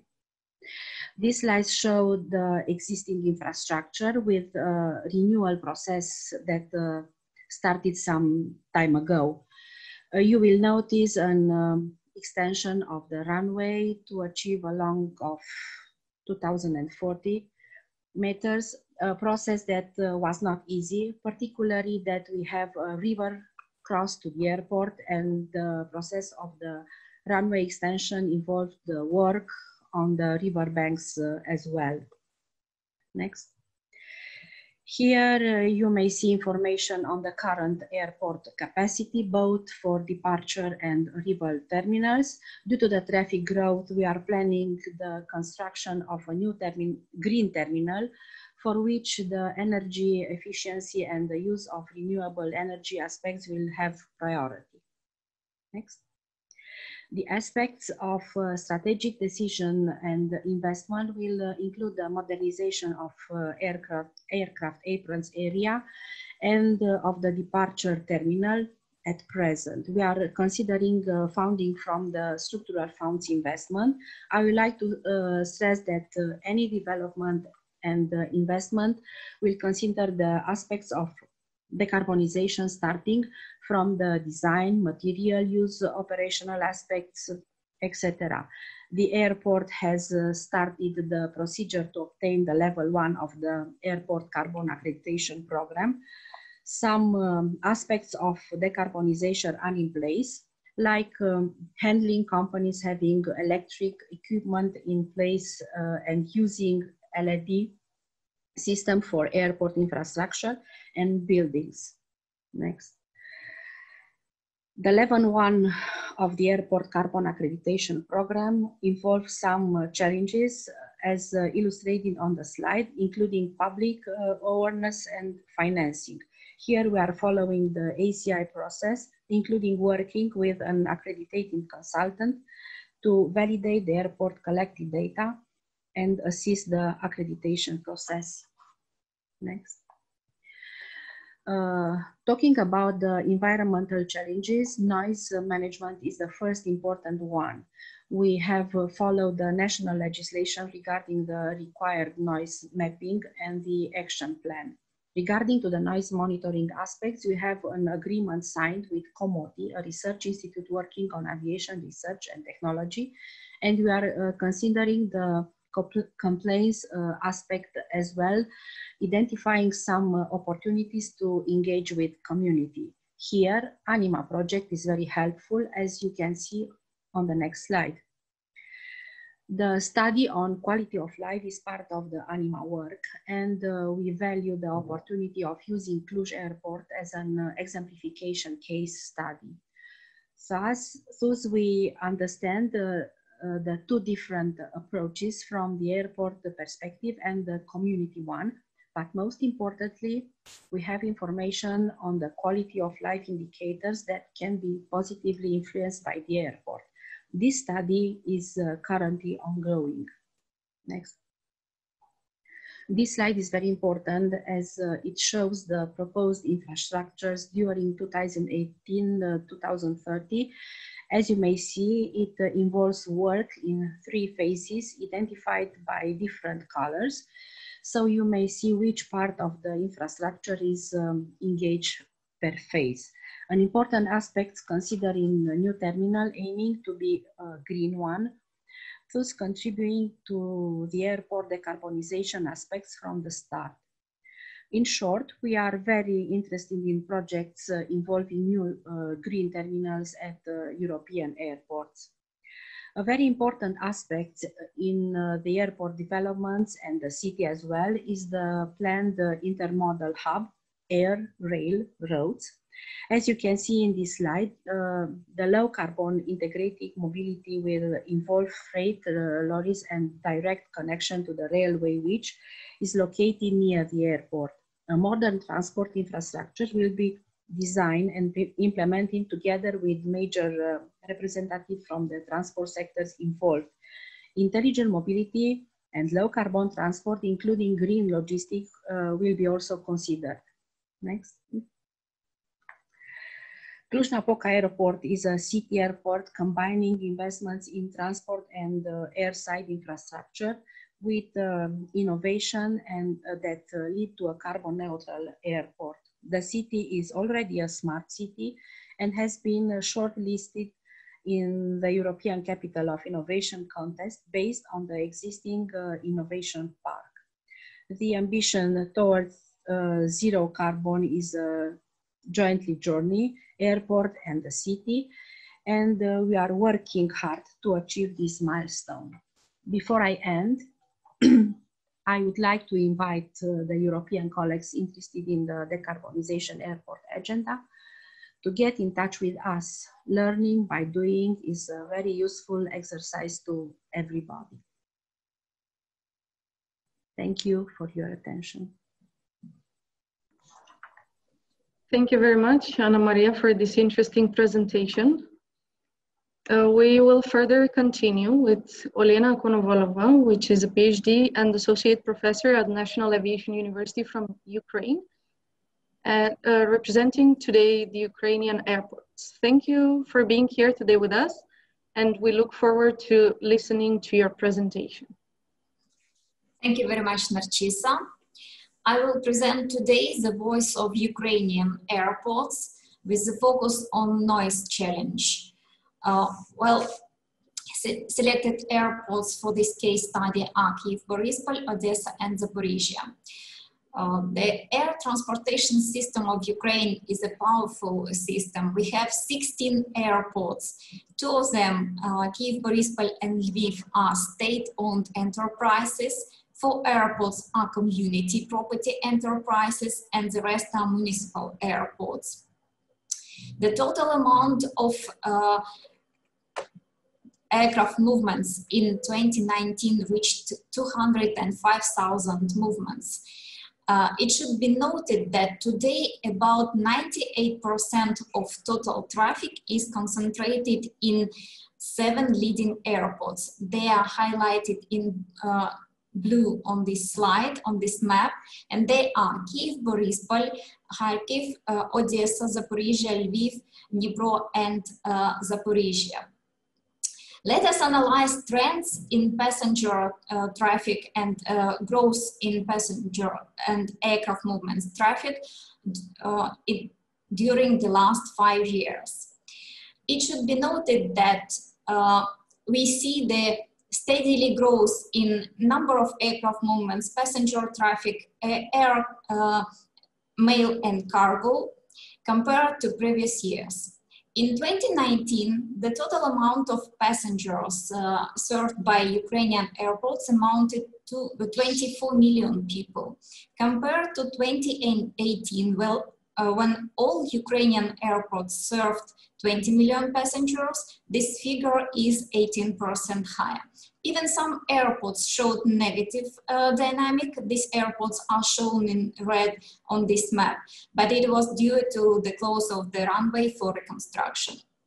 Several Ukrainian airports even could be considered as rapidly grown before the closure due to pandemic situation with COVID-19.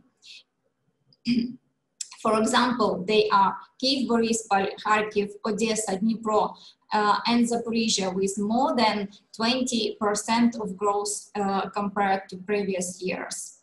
Next slide, please. Turning to environmental challenges of Ukrainian airports, it should be first noted that environmental impact assessment is mandatory in the process of carrying out the airport operation. Noise and emissions, including local air quality, are considered by all airports, but noise is the most important and negative factor of airport operations. Therefore, most studies in Ukraine are on noise. The next point is sustainability and impacts of climate change. Carbon emissions linked to climate change are a national priority. I have to say that representatives from National Aviation University are members of ICAO committee. Therefore, National Aviation University is involved in cooperation with airports in the process of implementation of ICAO policy related to environmental protection. The next slide, please. To briefly describe the national legislative framework for noise management, the Air Code of Ukraine is the principal document which implements the principal requirements of ICAO. Last year, Civil Aviation Administration of Ukraine adopted the new Ukrainian aviation rules, requirements for operators related to noise zoning of the airport vicinity. According to this document, airports are responsible for the development of noise maps on a 5-year basis, or in case of implementation of airport development projects. According to this document, all Ukrainian airports started the implementation of noise zoning.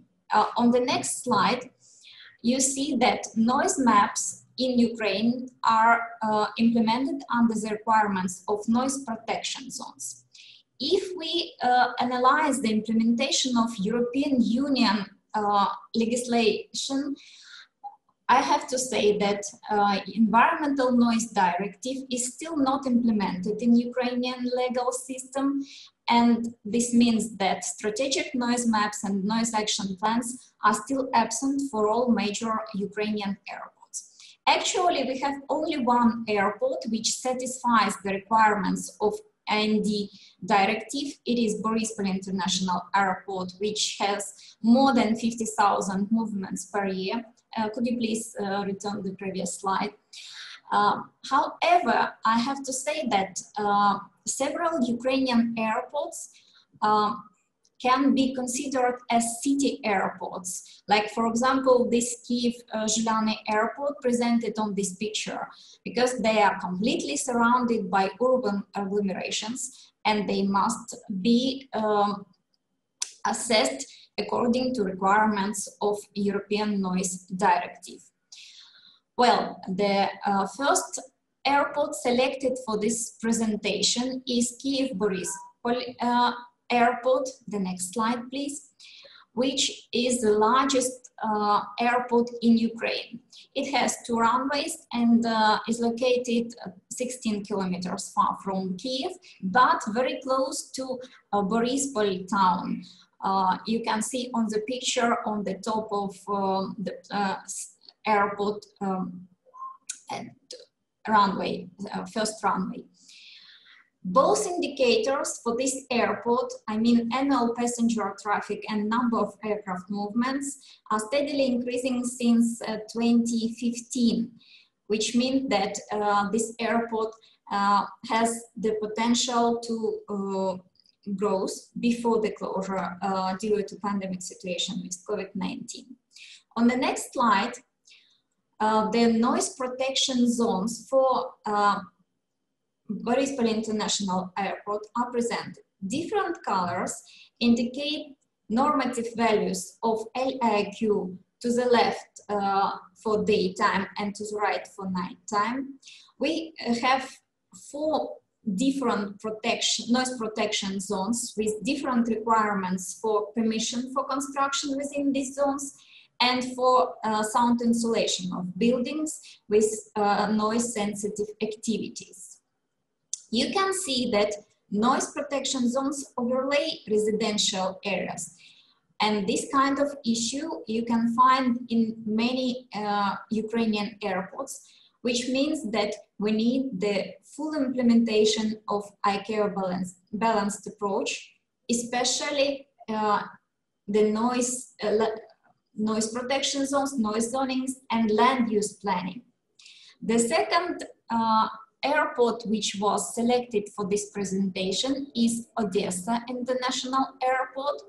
The next slide, please, which is the 3rd major airport in Ukraine. This airport is located on the coast of Black Sea in the eastern part of Odessa city.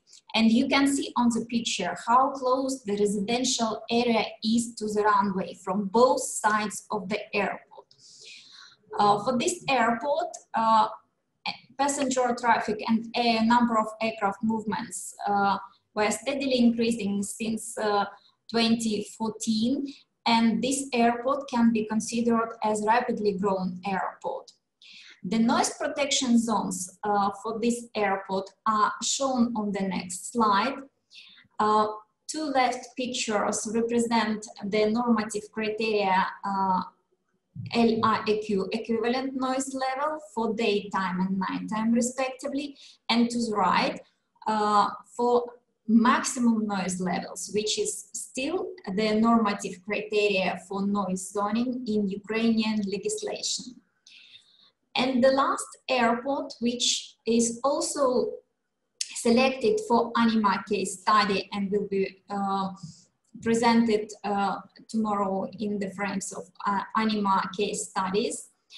It is Zaporizhzhia Airport, which is the 5th major airport in Ukraine. It serves the eastern and region of Ukraine and is located near the regional city of Zaporizhzhia. For this airport, you can see again that residential areas are close to the runway, and according to these maps, which present noise protection zones for Zaporizhzhia Airport, again in the same format as for Odessa, to the left for LIQ daytime and nighttime, and to the right for LMAX for the day and nighttime respectively. And again, you see that noise protection zones overlay residential areas, and it is extremely necessary to provide the best practice and to implement the best practice in the frames of this project, which is carried out by National Aviation University for this airport. And to conclude, I have to say first that in Ukraine, airport noise management considers noise zoning approach, and it is the way of implementation of ICAO balanced approach to aircraft noise management. But still we need harmonization with EU legislative framework. First of all, the implementation of noise indexes, which are set by Environmental Noise Directive. Noise monitoring systems and their implementation right now are under debate in Ukraine because they are not mandatory according to Ukrainian legislation. More initiatives on carbon footprint and local air quality assessment are needed. The airports need to consider aspects of climate change impact. And as the final remark, the further in-depth research on airport environmental challenges and knowledge transfer developed from major European airports is required. Well, thank you for your attention. I have finished my presentation. Thank you very much, Elena, for introducing us to the experience of these airports. And we will go further, and our next speaker will be Professor PhD Igor Stimac with presentation about Zagreb and Zadar Croatian airports. Thank you, Igor, for being here today with us, and we look forward to your presentation. Thank you very much for inviting me in this webinar. I will present to you the topic related to the Croatian airports and environmental challenges. This presentation I made with my colleague from Zadar, Edita Bilaver-Galinec. So practically just for the introduction, I will present you two different types of the airports. So the first one will be the Zagreb airport, which is the main airport in Croatia, and practically their business model is oriented to the business and leisure traffic. So, and then after that, I will present to you also the achievement of Zadar airport, which is the coastal airport and the tourist airport. What is very important for both of those airports is that those airports are also the mixed airports, which means that they provide also the civil and the military operations. Related to the Zagreb airport, so just few technical information. The first Zagreb airport is category 4E, so it's a major airport with approximately 45,000 operations. That was the data from 2019. And you can see immediately that we are still below 50,000 operations. If you can just go a slide before, please. You can see that we are below 50,000 operations related to the noise. So, but we have implemented the action plans. Everything is in place, and I will tell you some details about it. Mostly aircrafts are category C, and all of them are noise chapter 3 and 4. Related to the runway system, we have only one runway system at Zagreb, so you can see easily on the layout the shape of the airport. Next slide, please. So in 2017, we opened a new passenger terminal, which is this is only the first phase. So the capacity is 5 million passengers, and we will also go to the, I hope that due to this coronavirus, that we will go to the second phase, which will be 8 million passengers. But this is just the visualization to have the feeling how it looks like. Next slide, please. Related to the connection with the cities, so practically you can see on the upper picture that we have the main city in Croatia. It's the city of Zagreb, and you see the airport. And on the south, you can see the sixth city by the population, which is called city of Velika Gorica. Unfortunately, for now, we have only connection with those two cities only with the road. So practically, you can arrive to the airport with a car, taxi, public bus, or any other transportation by road. But in the future, we have some plans to implement also the fast tram or maybe the rail. It will depend about the strategy of the city of those two cities. Next slide, please.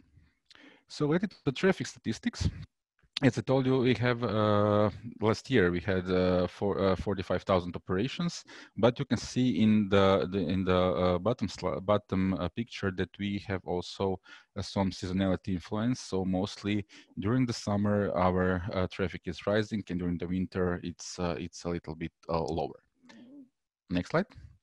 So related to the environmental achievement, what I can say for Zagreb Airport, policy commitment to emissions reduction was signed. The crucial thing is that I need to emphasize is that Zagreb Airport is from 2013 under the concession of French company ADP and Bouygues, and also this concession is under the next 30 years. So practically in the concession agreement, it is stated that they need to fulfill all the environmental aspects during entire concession period.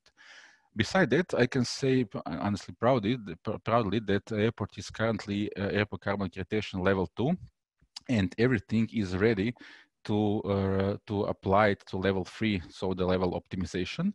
And I hope that we will see also Zagreb Airport in the level 4 as a neutrality.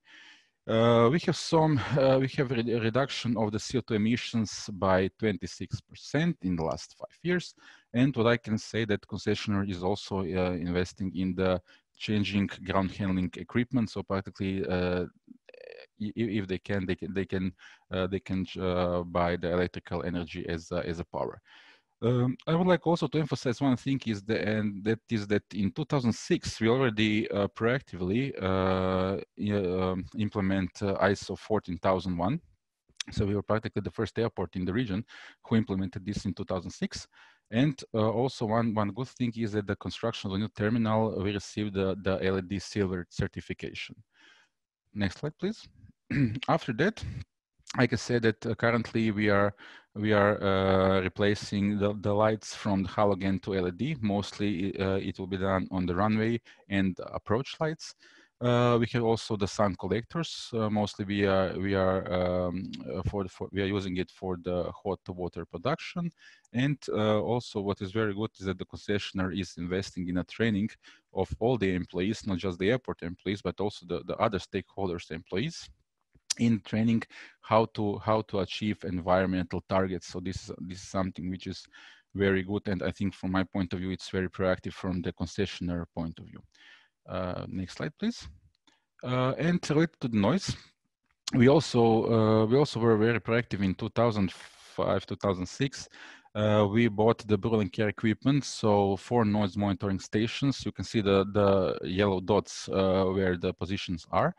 And firstly, we use ENM and ENM model. So practically 2 applications, 2 softwares, what we use for the noise, for development noise contours. And after that, in 2010, we implement Noise Desk, also the one product from Brühl & Kjær, and we connect our AODB with the ATC radar. So practically we can monitor horizontal and vertical operations from any aircraft around the airport. Related some results, we also monitor noise, and practically all our cities, I mean all the populations are below 65 dB by the LDEN. Next slide, please. So that was related to the Zagreb airport and related to the Zadar airport. This is another different story, but I can say that they're also very proactive. This is the only airport in Croatia that have a 2 runway system.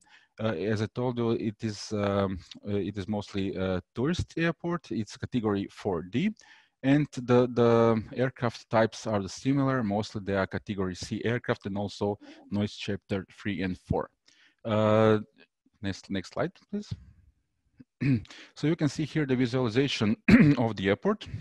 What is very important for the traffic is that this airport is mainly tourist airport, so they have low cost traffic, and together with the charter traffic, this is mostly they have the huge share of the traffic. Next slide, please. Related to the connection with the city. This is in the upper picture. You can see the position of Zadar Airport and the city of Zadar, and also one additional thing, and this is that in the near they have the seaport Gaženica, which is port for passengers and also for cargo ships. The good thing is that there are some announcement that Gaženica will be the home port in next years. So practically you can see lots of possibility to develop a multimodal and intermodal segment in this area. Next slide, please. So when you compare to Zagreb Airport, you can see that Zadar Airport, they have a pretty high influence of the seasonality. So mostly all the traffic is during the summer, and during the winter the traffic is lower, which is reasonable of the seasonality. They reach approximately 11,000 operations per year, and passengers approximately something around 800,000 passengers per year. But mostly, like I tell you, this is the influence of the local carriers, because Zadar is one of the famous tourist. One of the famous tourist city in the Croatia, and they have a huge amount of awards, and this is something what is very useful for Zadar. Next slide, please. Related to the environmental achievements, so Zadar Airport, they are also proactive, but they are smaller airports, so they start with their we can say environmental achievements. So the first thing is that they signed a policy commitment to the emission reduction. So this document obliges Zadar Airport to reduce the greenhouse emissions and energy consumption. Also, they are part of the airport carbon accreditation program. They are now level 1, which is just mapping, but of course in the future they expect to also enroll to be level 2. And also now they are in course to implement the ISO 14001 environmental management system. Next slide, please. Before this 2020 and COVID crisis, in their terminal they have a lack of the capacity. So practically they announced the tender related to the new passenger terminal design. You can see here the visualization of this terminal, and it's named Latin Sail. So practically this terminal is fully applied with the environmental friendly materials. It will be level A+. All the energy sources which is acceptable from the environmental point of view are implemented. So I hope that after this COVID crisis, this terminal will be fully operated. Next slide, please. And just for the conclusion, I think that both of the airports are very well linked and integrated with near cities, so Zagreb and Zadar, and they are both very connected with their hinterlands. Then both airports are suitable. They have suitable locations and potential to become the multimodal hubs, especially Zadar with the seaport. And both airports have a clear strategic vision for decarbonization, because they have a strong support from the city to decarbonize and to achieve their goals. And related to some priorities, I think that they have potential working on the renewable energy solutions. I think that they are very proactive in the environmental part, and and last but not least, both of the airports are active with their partners in preparing documentations for the EU Green Deal. So if there's somebody who would like to join, or for any of you would like to collaborate with those airports, please send us email. Next slide. Thank you very much for your attention. Thank you very much, Igor, for this inspiring presentation. We will move forward to the next presentation from this session, which will be jointly presented, the first part by Mr. Magnus Hislev, the final part being presented by Mr. Jorge Gracina from DigiMove. I would like to thank you both for being here today with us, and we look forward to listening to your presentation. Thank you very much, Elena, and good afternoon to all the participants. So, as you said, Elena, I will start this before handing over to my colleague Jorge Gracina. I will start by introducing myself. By the way, I think I managed to switch on my video as well, didn't I? Yes, it is working. Yes, okay. So I work in the aviation policy unit in the Director General for Mobility and Transport in the European Commission. and I'm in particular dealing with all environmental aspects of aviation. I've only been in the unit since August last year, so unfortunately I have not been able to follow ANIMA from its start, but all the more it's a pleasure to become more familiar with the project by attending this workshop. And I should also say that I should have a colleague of mine, Victoria Zizzoni, also participating in this call. So in my little introduction, I will try to cover 4 different aspects. First of all, the policy framework with the European Green Deal with regard to aviation. Then a bit more in detail about the possible implications in terms for airports, in terms of greening of airports.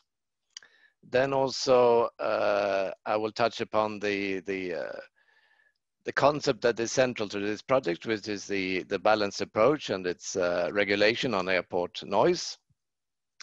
And finally, I will also cover briefly some relevant developments in ICAO at the international level. So starting with the European Green Deal, it remains a top priority of the European Commission. And it's an economy-wide new growth strategy that aims at no net emissions of greenhouse gases by 2050 through an economic transition that is both just and inclusive. And more concretely, this means that for transport and mobility across the transport modes, we have a headline consequence of this, which is that 90% of transport CO2 emissions needs to be cut by 2050. Or I should say at least 90%. And the transport contribution to the objectives of the European Green Deal will focus on the one hand, increasing the uptake of clean vehicles and alternative fuels, and on the other hand, incentivizing the right consumer choices and low emission practices, including by ensuring that prices reflect the true impact on environment and health. Before the end of this year, we will set out specific measures in a sustainable and smart mobility strategy, which will focus on making transport more sustainable and on the digitalization of transport. When it comes to aviation, as other transport modes, it will need to fully contribute to the Green Deal. There is no silver bullet, and we continue to rely on a basket of measures, which means improved fuel efficiency of aircrafts, operational improvements, especially completing the single European sky, market-based measures, and sustainable aviation fuels. On this last topic, the Commission is considering both legislative and non-legislative options to boost the production and uptake of sustainable aviation fuels, replacing fossil-based kerosene. In the area of market-based instruments, we already have the EU ETS for flights inside the EU, and the Commission will propose to reduce the share of free emissions trading allowances to airlines. The EU member states will also implement the international scheme CORSIA, the carbon offsetting and reduction scheme for international aviation, from its start of its offsetting phase in January next year. And by June next year, the European Commission should propose to the European Parliament and the Council a way to implement in law the remaining offsetting part of this scheme, CORSIA. In addition, in the context of the revision of the Energy Taxation Directive, the Commission is also looking closely at current tax exemptions, including for aviation fuels. And another important priority is that the aim is to improve air quality near airports by tackling emissions of pollutants by airplanes and also airport operations themselves. In terms of the operations of airports, we want to promote the greener operation of airports, and there are several steps that could be taken at the EU level. And these include encouraging wider participation by EU airports in the ACI carbon accreditation program, which was mentioned by the previous speaker. It includes supporting investments in local renewable energy production,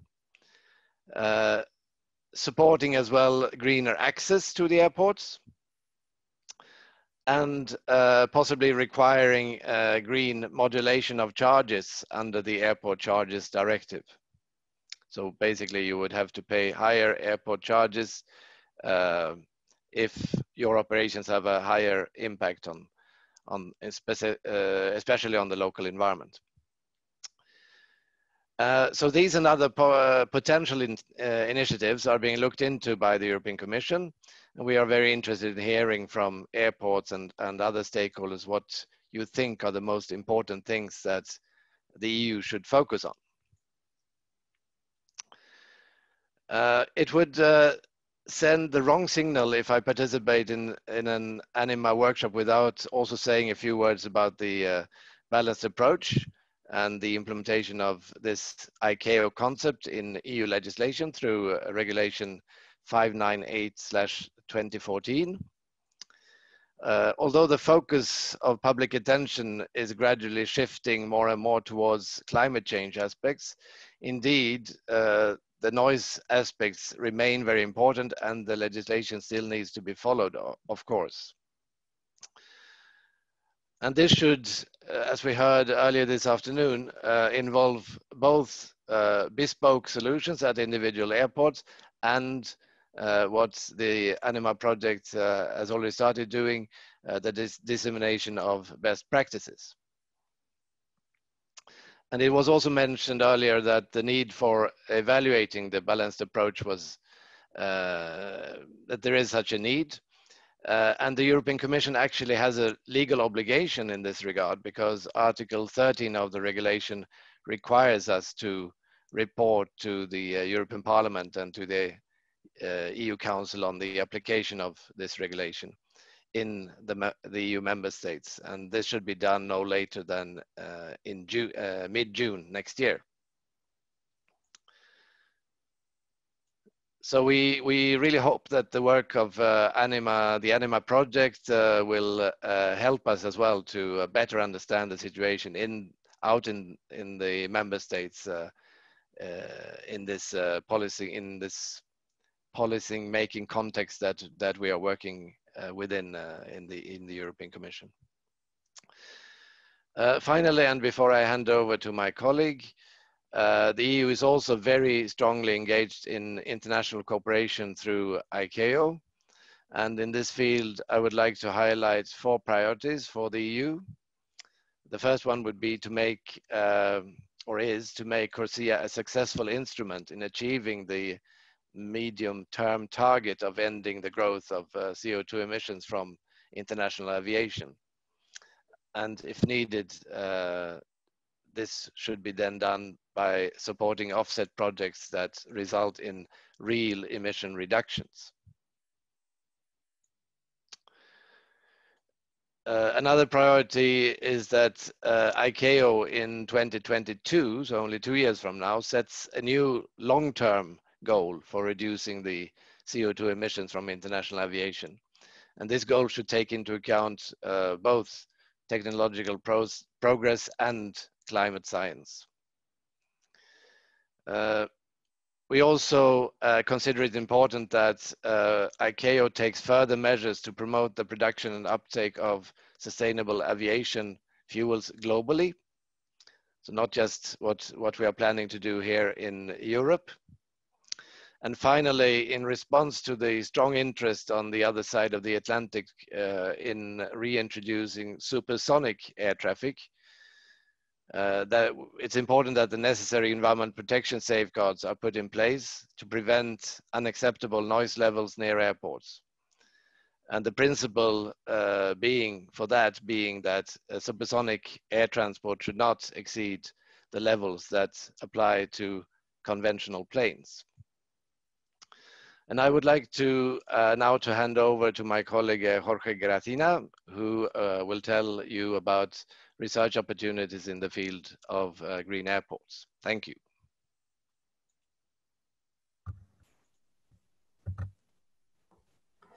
Good afternoon, everyone, and thank you very much, Magnus, for the introduction. I'll just concentrate on some of the details of the Horizon 2020 Green Deal call, which has just been published. It has been published about a week ago on the 22nd of September, and the call itself will be open until the end of January. So you have a total of around 4 months to put your consortia together and to submit a proposal until the 26th of January 2021. The call has a rather long name. It's called the Green Airports and Ports as Multimodal Hubs for Sustainable and Smart Mobility. And as the name implies, this contains two parts. One part that is dedicated to the airports and another one to ports, with a total budget of around 100 million euros. And depending on the size and the complexity of the proposals that will be submitted, we are looking at funding two proposals, a minimum of two proposals for each area. So 2 for airports and 2 for ports. This is an innovation action, which will have a duration expected between 4 and 5 years. And it is structured around the existing of what we call a lighthouse airport, and then with a network of up to 3 fellow airports. What does this mean? Well, this means that the lighthouse airport would have the responsibility of putting together all the various elements that are supposed to be looked at, that I will talk about in a minute.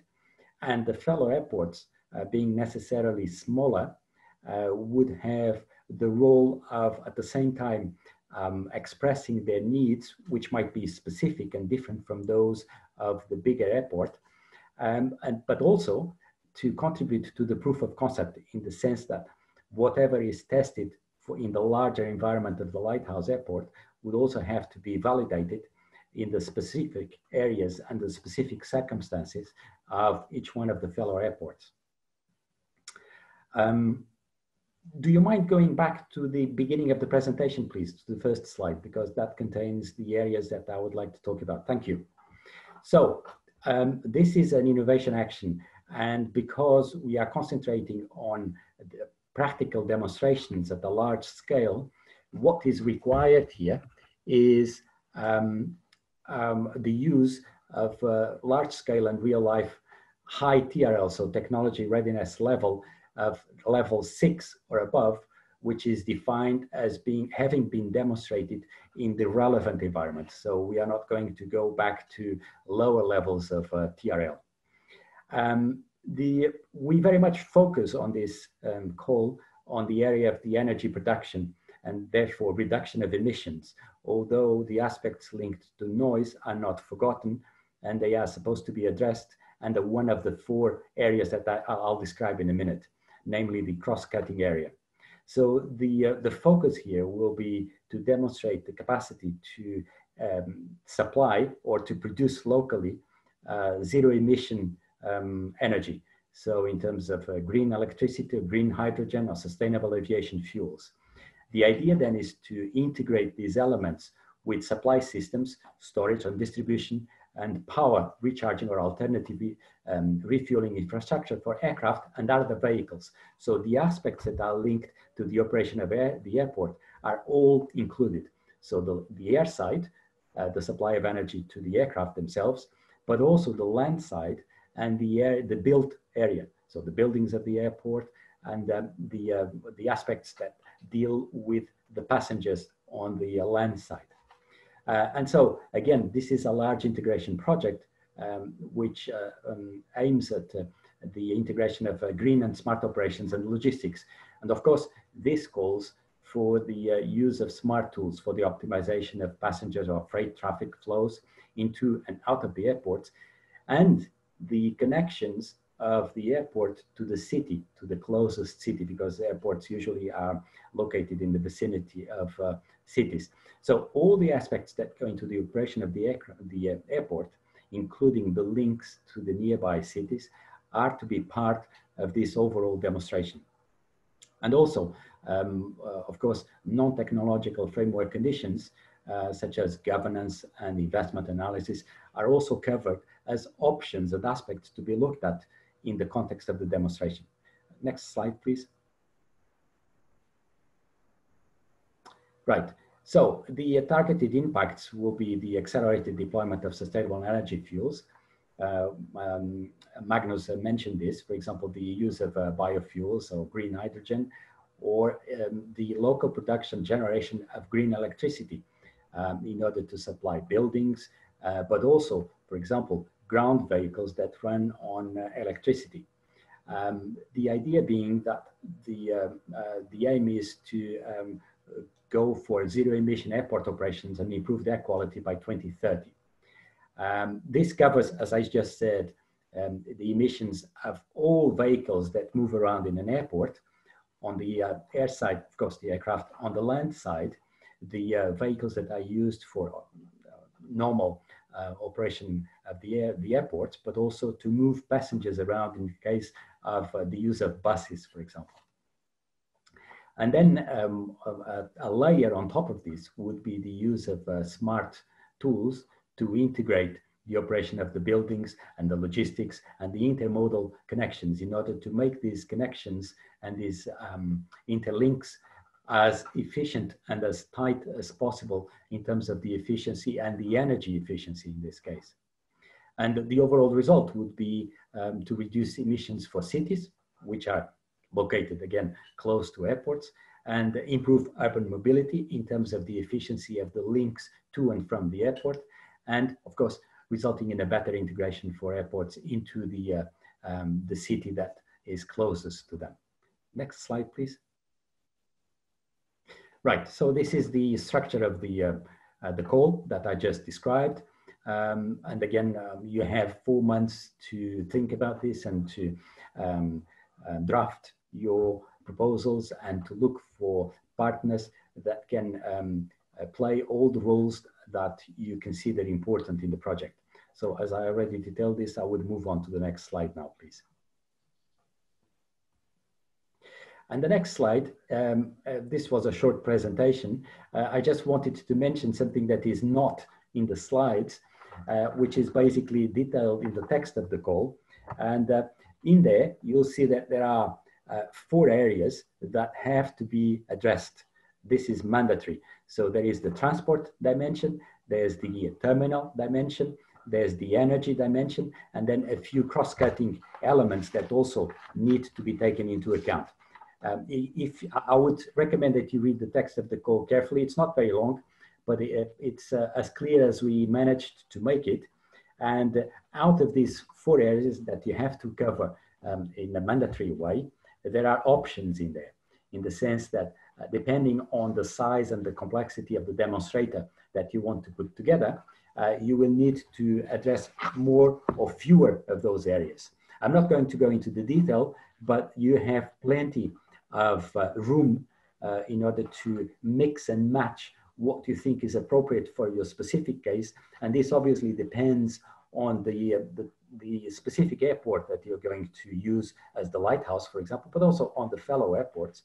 And it also depends on how wide the integration of the elements that you want to conduct in your demonstrator. I won't go into the details because, as I said, the text of the call is quite clear. But if you have any specific questions that you need an answer for right now, I'll be more than glad to do that. There was an earlier question regarding the noise. Noise is not a mandatory area. It's an option that can be addressed as a trade-off in the one of the 4 mandatory areas, namely in the cross-cutting aspects. So it's not forgotten, it's in there, but clearly the focus of this call is on energy and alternative energy. So there you go. I hope I replied to your earlier question. Thank you. Thank you very much. Thank you for Mr. Magnus Gislev and Jorge Gratina for this very comprehensive and challenging presentation. We have unfortunately only 3 minutes left. I don't know how to tackle it because firstly I know that the representatives from European Commission have time very limited. So I don't know, it's up to for me, it's not a problem. If you can stay 10 minutes yeah, no more. problem from my side. Thank you very much. So I would invite the speakers from session 4 to have the video on, please. And because you've worked hard and because you represent the airports, you have the priority to ask the questions to Mr. Gislev or Gratina, please. Igor, you had a question, I know. Please. Yes, thank you for your presentation. I have just one question, and it said that concerning the decarbonization perspective, what may be the requirements for a city to become an airport city? Is there any pathway to follow or framework in place?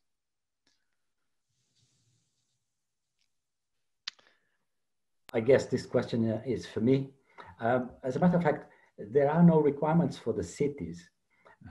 The requirements all address airports. So that's why we have the concept of a lighthouse airport, which would be the leading airport into the demonstrator. So in principle, a bigger, more complex environment where you would demonstrate the feasibility of integrating all the elements that I mentioned in the text of the call, followed by a network of up to 3 smaller airports, which might have their own requirements. But in terms of widening the requirements of the bigger airport and making them more specific to address the specific needs of each one of the smaller airports. In terms of the city, there are no specific requirements in terms of what that means. The only thing that is contemplated in here is the potential existing links between the city and the airport. You mentioned, for example, in your presentation that in order to go from the city to the airport, the only option was by road. Yep. So this is the kind of thing that this demonstrator should not necessarily depends on the options that you want to address, but it's one of the possibilities to address in the sense that if there is already a link, for example, through train, this might be improved in terms of how it integrates with the operations of the airport by, for example, aligning the timetables of the movements of the train with the peak hours of the traffic in the airport. For example, it's just a simple example. So the idea is to ensure that the amount of energy that goes into moving trains, for example, or other forms of transport to give access to passengers from the city to the airport and vice versa, is optimized in some way. And it is part of a bigger entity, which would be the airport plus the surrounding areas providing this service to the passengers, with 2 objectives. First, improve the carbon footprint, of course, decreasing it by the use of alternative fuels and energy. And second, to improve the passenger experience, because all this is for the benefit of the passenger at the end of the day as well. Thank you very much. Thank you. I have a question from the audience for the European Commission. Considering the better city integration regarding the fellow green airport as part of the Green Deal call, how many the so-called pilots must be considered for the mentioned large-scale, real-life, high TRL demonstrations? For example, can it be only one demonstrator considering the multimodal mobility, targeting low carbon integrated mobility, or it has to consider also pilot on zero emission energy production? So can it be only for transport connectivity with no renewable energy production at an airport, or it has to be combined? Thank you. Well, again, that depends on the specific case. Obviously, it's more likely that when you have the bigger airport, so the lighthouse airport, more of those aspects will be included because it's a bigger airport. So it's more likely. It was about a fellow airport. So correct. The question came from a small airport. Indeed. And then within your project, you should complement these aspects of the bigger airports with a smaller, or a number of smaller airports, can be 1 to 3. Yeah. And those might have their own specific needs, and they might be treating aspects which are slightly different, or are other options that are not addressed by the bigger airport, the lighthouse. So the idea being that whatever is developed at the large scale fits into the smaller scale, or the other way around. Whatever fits the smaller scale can be generalized to be applied at the larger scale in the lighthouse airport. So what you address at small level does not necessarily mean that has to be addressed at a larger level. It can be complementary, and it can be adapted to the specific conditions and requirements of a smaller airport. But it has to have innovations, because the call itself is innovation action. So that's right.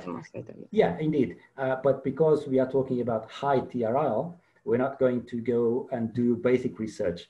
This is an integrator and a demonstrator. So we have to take whatever already exists and combine it in the way that addresses the points that are raised in the call.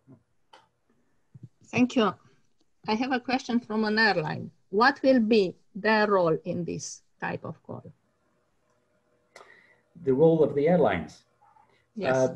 The role of the airlines will be to show interest in the use of alternative fuels, for example, because that is something that ideally this project will make available locally at the airports.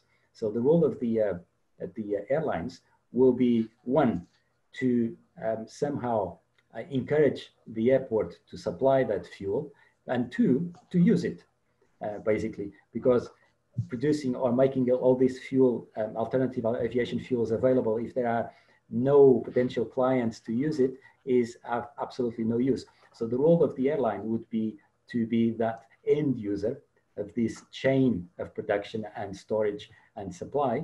And obviously they can be a very active partner and participate in the project themselves as one of the first users. So obviously this has to be very practical. It's not a theoretical exercise. And so the whole chain has to be demonstrated from A to Z, and Z being the final user. Therefore, the role of the airlines. I have a question. I don't know if I should read it because this is the rule. Yeah, it's about budget. Is it correct that there will be financed 5 up to 7 projects in total, and proposal dedicated to green airports will be at least 2 under area A, green airports? So my understanding is 2 and 2, 4. So how many? That's right. Indeed. The call mentions the, I don't think the call mentions it, but the available budget is 100 million. Yeah. And the call says that between proposals between 15 and 25 million each would allow the specific challenge to be addressed appropriately. And so what we expect, the numbers are very simple. We would have 2 to 3 probably proposals for each area. So 2 or 3 for airports and 2 or 3 for ports. But then again, it all depends. If we have 2 excellent proposals, each one estimated at 25 million euros, we can only fund 2. So the arithmetic is very, very simple. And what about the contribution from the airport, particularly the small airports? For instance, Zadar Airport is very willing to participate, and they approach us since May. And Zadar has ports and airports, so they can go or green ports or green airport. Yeah. But when they heard about contribution, it's 20%. What does it mean? Where the money goes as part of this contribution during the proposal, or and then for implementation? How will this contribution be? Sure. Before I address your question, just a small reminder. There was a long session of Q&A last week regarding this call, which has been recorded. So we took 2 hours of questions. Yes. So if you have any doubts, or after this workshop today, you still have any questions, please go over there. It's recorded, it's available, and it might dissipate your doubts. Coming back to your question, how much of this, the overall budget is dedicated to the fellow airports? And again, just to remind you that the number of fellow airports can go from 1 to 3, anything in between. A total maximum of 20% of the overall cost of the action, 20% maximum, is to be allocated to the fellow airports. And so again, it's very simple. We made this as simple as possible in terms of the trying to facilitate the understanding. And we came up with this number, which seems to be reasonable for the role that the fellow airports are supposed to play. Thank you very much. Any other questions, colleagues from the airport side? Anyone from the audience? So, thank you again for the speakers from the session 1 up to session 4. Our aim was achieved in terms of engaging with airports. We are very grateful for the 2 representatives from the European Commission. And although we started the agenda on noise, thank you for that good news on the implementation of a balanced approach, because this was also a challenging question during our task, seeing that somehow this topic started in 2005 at the ICAO level, and then it was dissipated. So now at least we know from ANIMA perspective that we have something to grasp and develop. And for this, we will involve definitely with more European airports, particularly rapidly growing airports. So I guess my task is finished now. Thank you everybody for this involvement, for the hard work, and many, many thanks for the involvement from the Central Eastern European side. I guess we need to focus more on that region, because the Western European airports, particularly in the Green Deal call, they will find one big airport and another airport from 2 Western countries. So what will happen with this region? So they need to be more active, and this is probably our role, and this type of projects to engage more and more and have more webinars and meetings in the region, because they have knowledge, they have needs, they know exactly what to do, but they need to be integrated in teams. And this is not always easy. So what is the suggestion here? How to engage this region more actively? Because this event is dedicated mainly to that region. So then I can speak freely. You could notice in session 4, there's only airport from the region were invited. Thank you. Mr. Gislav? No, I just wanted to say from a general perspective in Horizon Europe that it's encouraged to have a balanced geographic spread across all the project proposals. So I can only echo your encouragement to the Central and Eastern European airports to try to find good partners so that you can be successful. Thank you. So, thank you very much. Alexandra, if you have something to add, please. If not, I guess this concludes our event. Thank you again for the involvement and participation. Bye. Yes, I think we've done for today, and goodbye everyone, and hope to meet you again, and thank you for the involvement. Yeah. Yes. Goodbye. Goodbye. Bye. Thank you. Goodbye. Bye-bye. Bye. Thank you very much. Bye. Thank you. Goodbye and thank you.